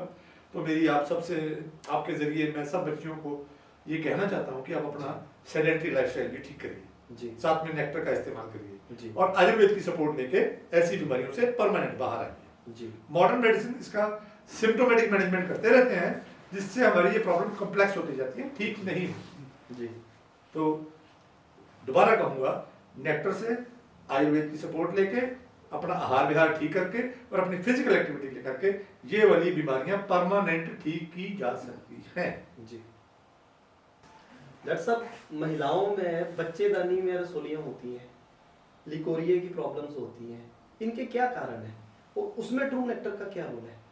हाँ, देखिए ट्रू नेक्टर का बहुत जबरदस्त रोल है ये बीमारी को खत्म करके जो फीमेल हेल्थ है, रिप्रोडक्शन हेल्थ है, उसको री एस्टेब्लिश कर सकते हैं। आपने देखा होगा कि आमतौर पर डॉक्टर्स के पास जब जाती हैं हमारी महिलाएं तो लिकोरिया की वजह से या फाइब्रॉइड की वजह से उनको सर्जरी तक फेस करनी पड़ती है। तो हमारा ये मानना है कि अगर इन बीमारियों का कारण समझ लिया जाए जी और कारण का निवारण कर दिया जाए आयुर्वेद और नेक्टर की सहायता से, तो हम सर्जरी से भी बच सकते हैं और इन बीमारियों से बाहर भी आ सकते हैं। सबसे पहले तो इन बीमारी को बढ़ने ही क्यों देना। जी जी हम तो हर महिला से रिक्वेस्ट करते हैं कि आप बीमारियों को बढ़ने मत दो, जी आप ट्रू नेक्टर को अपने जीवन का हिस्सा दो। जी पर लोग हमारे पास जब आते हैं तब वो बीमारियां लेके आते हैं। हम्म, तो हम उनको समझाते हैं कि देखिए जितने भी हमारे शरीर के ऑर्गन्स हैं जी उन सब का अपना अपना एक लिम्फेटिक सिस्टम, एक ड्रेनेज सिस्टम होता है। जी ऐसे ही जो बच्चेदानी है, जो रिप्रोडक्शन फीमेल रिप्रोडक्शन ऑर्गन है, जी उसका जो ड्रेनेज सिस्टम है वो जब ब्लॉक हो जाता है किसी वजह से या क्लॉग हो जाता है किसी वजह से, तो वो जो टॉक्सिक मटेरियल है वो बॉडी जो है वो वजाइना के जरिए बाहर निकालना शुरू कर देती है, जिसको लिकोरिया बोल दिया जाता है। जी और अगर हम लिकोरिया का इलाज कर लें या उसको बंद कर दें किसी वजह से, तो वही जो टॉक्सिक मटेरियल है वो शरीर में रुकना शुरू हो जाएगा। वो कहाँ रुकेगा? रिप्रोडक्शन ऑर्गन में रुकेगा, वहां पर वो फाइब्रॉइड बनाएगा, रसौलियां बनाएगा। जी तो इसका सही इलाज यही है कि किसी तरह से कोई ऐसा प्रोडक्ट मिले, कोई ऐसा सपोर्ट सिस्टम मिले जो उस रिप्रोडक्शन ऑर्गन को, ड्रेनेज सिस्टम को दोबारा एक्टिव करके बॉडी से टॉक्सिन निकालने के काबिल हो। जी तो एग्जैक्टली यही काम हमारा ट्रू नेक्टर करता है। ट्रू नेक्टर लेने से जो बॉडी का ड्रेनेज सिस्टम है, जो बॉडी का टॉक्सिक निकालने वाला सिस्टम है, वो एक्टिव हो जाता है। जब डिटॉक्सिफिकेशन प्रॉपर होना शुरू हो जाता है, न्यूट्रिशन स्टेटस सेलुलर लेवल पे बढ़ना शुरू हो जाता है, जी तो ऐसी बीमारियां ठीक हो सकती हैं परमानेंटली। जी इसमें नेक्टर के साथ साथ हमें आयुर्वेद की जो टॉनिफाइंग फीमेल हेल्थ की हर्ब्स हैं वो भी इस्तेमाल करनी चाहिए। जी ट्रू ग्रोसरी के पास भी एक वुमन केयर का एक प्रोडक्ट लॉन्च किया हुआ है, वो भी हम साथ में। डॉक्टर साहब, एक और कॉमन डिजीज यूरिक एसिड, इसके बारे में क्या कहना चाहेंगे और ट्रू नेक्टर का क्या रोल है यूरिक एसिड को क्योर करने में? हाँ, देखिए यूरिक एसिड उनके शरीर में बढ़ता है जिनकी बॉडी में प्रोटीन के डाइजेशन का और डाइजेशन के बाद जो प्रोटीन का वेस्ट मटेरियल होता है उसका बॉडी से बाहर निकलने का जो डिटॉक्स होता है वो जो मैकेनिज्म है उसका इम्पेयरमेंट हो जाता है। अब प्रोटीन को डाइजेस्ट करने का काम तो लिवर का है ना, एंजाइम होने चाहिए पूरे, अच्छी प्रोटीन होनी चाहिए जी। और डाइजेशन के बाद जो यूरिया होता है, जो यूरिक एसिड बनता है, वो किडनी एक फिक्स्ड टाइम पर उसको डिटॉक्स कर लेती है, बॉडी से बाहर निकाल लेती है। जी। जिनका डिटॉक्स मैकेनिज्म और डाइजेशन मैकेनिज्म का इम्पेयरमेंट हो जाता है, जी। या तो प्रोटीन ज़्यादा खा रहे हैं, जी। डाइजेस्ट नहीं हो रहा, या वेस्ट मटेरियल ज़्यादा बन रहा है, डिटॉक्स नहीं हो रहा, वो रिसर्कुलेट होना शुरू हो जाता है। जी। तो उसी वजह से ये बीमारी बनी है। जी। Actually this is imbalance, body का जो इम्बैलेंस की डिजीज है ये। जी। नेक्टर लेने से हमारे जो ऑर्गन्स हैं, साथ में इसके हमने सपोर्ट में आयुर्वेद के कुछ सिम्टोमेटिक मेडिसिन हैं, ठीक है, वो भी साथ में लेने से यूरिक एसिड की बीमारी का जो रूट कॉज है, impairment of liver and kidney है, या जो डाइजेशन जो प्रोटीन सिंथेसिस है, वो भी सुधरना शुरू हो जाता है। जी। और जब सुधर जाता है पूरी तरह से तो हम इस बीमारी से बाहर आ जाते हैं। जी। यूरिक एसिड को ठीक करना बहुत आसान है, ये आसानी से ठीक हो जाता है, साथ में आयुर्वेद के सिम्टोमेटिक मेडिसिन साथ में। बट एलोपैथिक में तो फिर इसके लिए पेन किलर ही दी जाती है डॉक्टर साहब। हाँ, पेन किलर दी जाती है, प्लस साथ में वो जो ऐसी मेडिसिन दी जाती हैं जो ब्लड में यूरिक एसिड को निकाल के उसके क्रिस्टल्स बना के बॉडी में स्टोर करना शुरू कर देते हैं। जी। तो वो उस क्रिस्टल्स जहाँ पे स्टोर होंगे, जी। तो वहां पर वो अपनी एक अरसा के बाद वो अपना डैमेज जरूर दिखाएंगे। जी। कोई भी अगर केमिकल, कोई भी एक्स्ट्रा मटेरियल या वेस्ट मटेरियल बॉडी में अगर स्टोर होना शुरू हो जाएगा तो वो एक समय आएगा जब वो अपना अगली फेस दिखाएगा, अपना बुरा चेहरा दिखाएगा। जी। तो इसलिए हम कहते हैं कि आप सिम्टोमेटिक मैनेजमेंट तब तक करो जब तक बॉडी का रूट कॉज क्लियर नहीं हो जाता, जी। जी। बीमारी का रूट कॉज क्लियर नहीं हो जाता। तो हमारा जो नेक्टर है ये परफेक्ट अमीनो मॉड्यूलेशन करके वो जो इम्पेयरमेंट हुआ है लिवर और किडनी का, डाइजेशन का और डिटॉक्सिफिकेशन का, उसको ठीक कर देता है। जी। और हमने बहुत लोगों का यूरिक एसिड ठीक किया है। इसमें आयुर्वेद का साथ में बहुत जबरदस्त रोल है। आयुर्वेद के सिम्टोमेटिक जो संशमन चिकित्सा है वो साथ में जरूर देनी चाहिए। जी। और यहाँ पर मैं एक बात और बता दूं, जिन लोगों का यूरिक एसिड ठीक नहीं होता, ज़्यादा देर एलोपैथिक मेडिसिन पर रहते हैं, फ्यूचर में गठिया या उससे संबंधित गंभीर दर्दों की बीमारियां बनने की संभावना बनी रहती है। जी। किडनी फेलियर की भी संभावना बनी रहती है। जी। तो इस बीमारी से जितनी जल्दी हो सके छुटकारा हासिल कर लेना चाहिए। पहले हम सुना करते थे 60-70 साल के लोगों को हार्ट डिजीज हुआ करती थी, पर अब देखने में आ रहा है कि यंग लोगों को भी हार्ट अटैक आ रहे हैं, यंग लोगों को भी हार्ट डिजीज हो रही है, बाईपास हो रही है, स्टंट पड़ रहे हैं, और इसका मेन जो कोज बताया जाता है बढ़ा हुआ कोलेस्ट्रॉल। तो डॉक्टर साहब, इस ट्रू नेक्टर के जरिए हम लोगों को इन डिजीज से बचा सकते हैं? बिल्कुल, डेफिनेटली बचा सकते हैं जी। देखिए, ये जो cholesterol theory of heart disease है ना, ये एक तरह से फेलियर डिक्लेयर किया जा चुका है। कोलेस्ट्रॉल हमारा दुश्मन नहीं है, कोलेस्ट्रॉल हमारा दोस्त है। कोलेस्ट्रॉल इसलिए बढ़ता है कि वो रिपेयर मॉलिक्यूल है बॉडी का, कोई डैमेज कर रहा है जिसको रिपेयर करने, अगर डैमेज बढ़ेगा तो कोलेस्ट्रॉल बढ़ेगा। अब देखने वाली बात तो ये है, जहाँ पे मॉडर्न मेडिसिन का जो मिसिंग लिंक है हार्ट डिजीज में, कोलेस्ट्रॉल में, वो ये है कि वो बीमारी के कारण के ऊपर ध्यान नहीं देते, या वहां पर कोई फॉल्ट लाइन है, क्योंकि जब तक कारण का निवारण नहीं होगा बीमारी हटेगी नहीं, पीछे नहीं हटेगी। वो बाईपास कर सकते हैं, वो स्टंट डाल देंगे, ठीक है, और वो इमरजेंसी मैनेजमेंट कर लेंगे, that is very good. But हमें तो डिजीज का रिवर्सल चाहिए, हम तो हार्ट डिजीज से मुक्त होना चाहते हैं, तो वो तभी मुक्त हो पाएंगे अगर उसकी वजह से। अब देखिए, कोलेस्ट्रॉल क्यों बढ़ा? क्योंकि इंजरी बढ़ गई, बॉडी में कहीं इंजरी हो रही है।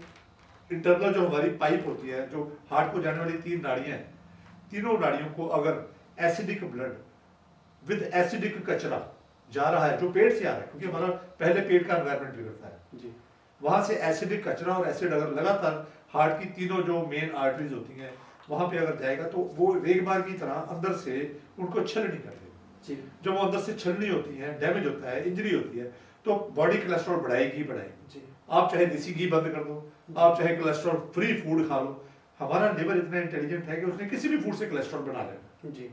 तो ये वो बढ़ा हुआ कोलेस्ट्रॉल जो है वो जाके वहां पे पपड़ी बनाता है रिपेयर के लिए, इंटरनल। तो जब पपड़ी बनती है रास्ता कम हो जाता है, जब रास्ता कम हो जाता है तो दूसरी तरफ प्रेशर पड़ता है, जी नाड़ी के दूसरी तरफ। जी जब नाड़ी के दूसरी तरफ वही एसिडिक ब्लड और कचरे वाला ब्लड जा रहा है तो वहां भी इंजरी होगी। जी जब वहां पर इंजरी होगी तो वहां भी पपड़ी जमेगी। जब दोनों तरफ से पपड़ी जम गई तो ब्लॉकेड क्रिएट होगी। यस अब हार्ट की ब्लॉकेड किसने क्रिएट किया? पपड़ी ने। जी पपड़ी किसने बनाई? कोलेस्ट्रॉल ने। क्यों बनाई? क्योंकि वहां इंजरी क्रिएट हो रही। जी इंजरी किसने किया? पेट से आ रहे एसिडिक फूड ने और एसिडिक कचरे ने। जी एसिडिक जो कंपोनेंट्स हैं उन्होंने कचरे तो वो कहां से आया? वो पेट से आया। अब जब तक हमारा ये इंटरनल एनवायरनमेंट ठीक नहीं होगा तब तक हम वो ब्लॉकेट्स नहीं खोल सकते। जी तो क्योंकि वो ब्लॉकेट खोल नहीं सकते वो वहां पे स्टेंट डाल देते हैं या बाईपास सर्जरी कर देते हैं। जी अब ब्लॉकेड की वजह तो बनी हुई है शरीर में, जी। आपने स्टेंट 3 नाड़ियों में डाल दी है। जी हार्ट के अंदर 3 नाड़ियां तो नहीं है, हार्ट के अंदर तो लाखों नाड़ियां हैं। जी तो माइक्रो सर्कुलेशन में ब्लॉकेट पहले क्रिएट होती है, बड़ी बड़ी नाड़ियों में ब्लॉकेट बाद में क्रिएट होती है। जी वो जो माइक्रो सर्कुलेशन में ब्लॉकेट हार्ट की जो सराउंडिंग मसल्स होते हैं वहां पे जब क्रिएट होती है तो हमारी कार्डियक इनसफिशिएंसी आ जाती है, सांस फूलना शुरू हो जाता है, एनर्जी लेवल कम हो जाता है। जी ठीक है, कोई जोर का काम नहीं कर पाते, जी राइट? तो ब्लड प्रेशर बढ़ना शुरू हो जाता है। तो वहां पे जब हम नेक्टर का इस्तेमाल करते हैं, नेक्टर पहले पेट का एनवायरनमेंट ठीक करता है, ब्लड न्यूट्रिशनली सफिशिएंट हो जाता है, जी एसिडिक कंपोनेंट्स बॉडी से बाहर निकल जाते हैं, तो जो रिपेयर बॉडी की रिपेयर मैकेनिज्म एक्टिव हो जाता है। वो पपड़ी जो वहां पे रिपेयर कर रही थी वो रिपेयर करके वहां से हट जाएगी और नाड़ियां खुल जाएंगी और हार्ट जो है वो अपना प्रॉपर काम करना शुरू कर देगा। जी इस तरह से जो हमारा true nectar along with symptomatic medicine, जी चाहे वो आयुर्वेदा से हो चाहे वो एलोपैथी से हो, जी प्रेफरेबली हम कहते हैं आयुर्वेदा से। जी तो आयुर्वेदा के साथ नेक्टर को यूज करने से हार्ट डिजीज रिवर्स हो जाती है। जी और हमने हार्ट की वेसल्स को रीबिल्ड होते हुए भी देखा है। जी और हार्ट की कोई एक बीमारी नहीं, कई बीमारियां हैं, टेकिकार्डिया है, ब्रेडिकार्डिया है, कार्डियक इनसफिशिएंसी है, हार्ट एनलार्जमेंट है। जी तो सभी के सभी फैक्टर्स पर हमारा ये नेक्टर का रोल अवेलेबल है। जी डायरेक्ट सेलिंग वाले मेरे जो दोस्त हैं, जो मित्र हैं, जो डायरेक्ट सेलिंग इंडस्ट्री में, देखिए जितने भी हमारे डायरेक्ट सेलिंग के मित्र हैं वो सारे क्रांतिकारी माइंड के लोग हैं। वो कुछ नया करना चाहते हैं, वो अपना जीवन भी बदलना चाहते हैं, लोगों का जीवन भी बदलना चाहते हैं। तो TG13 एक ऐसा प्लेटफॉर्म उनको दे रही है जहां पर वो खुद का जीवन बदलकर लोगों का जीवन बदल के काबिल बनेंगे। हमारे पास जो हमारा कॉन्सेप्ट है वो न्यूट्रिशन और इम्यूनिटी का कॉन्सेप्ट है। आपने देखा ये न्यूट्रिशन और इम्यूनिटी ये दोनों ही सब्जेक्ट जो हमारी main stream health care industry है उन्होंने कंफ्यूजन में छोड़ा। ना हमारे डॉक्टर भाई, ना हमारे केमिस्ट भाई और ना ही हॉस्पिटल्स में हमें न्यूट्रिशन और इम्यूनिटी के रिलेशनशिप के बारे में समझाया जाता है, ना ही न्यूट्रिशन और इम्यूनिटी के बारे में इस लेवल का समझाया जाता है कि वो बीमारियों से बचा भी सकें और बीमारियों पर असर डालकर बीमारियों से बाहर भी निकाल सकें हमें।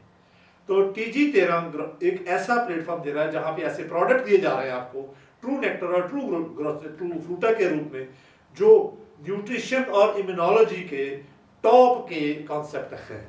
इसमें आप लोगों का जीवन बदल सकते हो। न्यूट्रिशन और इम्यूनोलॉजी के बारे में पूरा ट्रेनिंग दिया जाता है TG13 में, और इम्यून सिस्टम को कायम करने के लिए एक ऐसा प्रोडक्ट दिया जाता है जो अपने आप में ही कंप्लीट है। अपनी सप्लीमेंट इंडस्ट्री वाले लोग जो हैं वो ना तो न्यूट्रिशन के बारे में पढ़ते हैं बेचारे, ना ही उनको इम्यूनिटी के बारे में कुछ पढ़ाया जाता है। लेकिन TG13 में न्यूट्रिशन के बारे में भी कंप्लीट नॉलेज दी जाती है और इम्यूनिटी के बारे में भी कंप्लीट नॉलेज दी जाती है।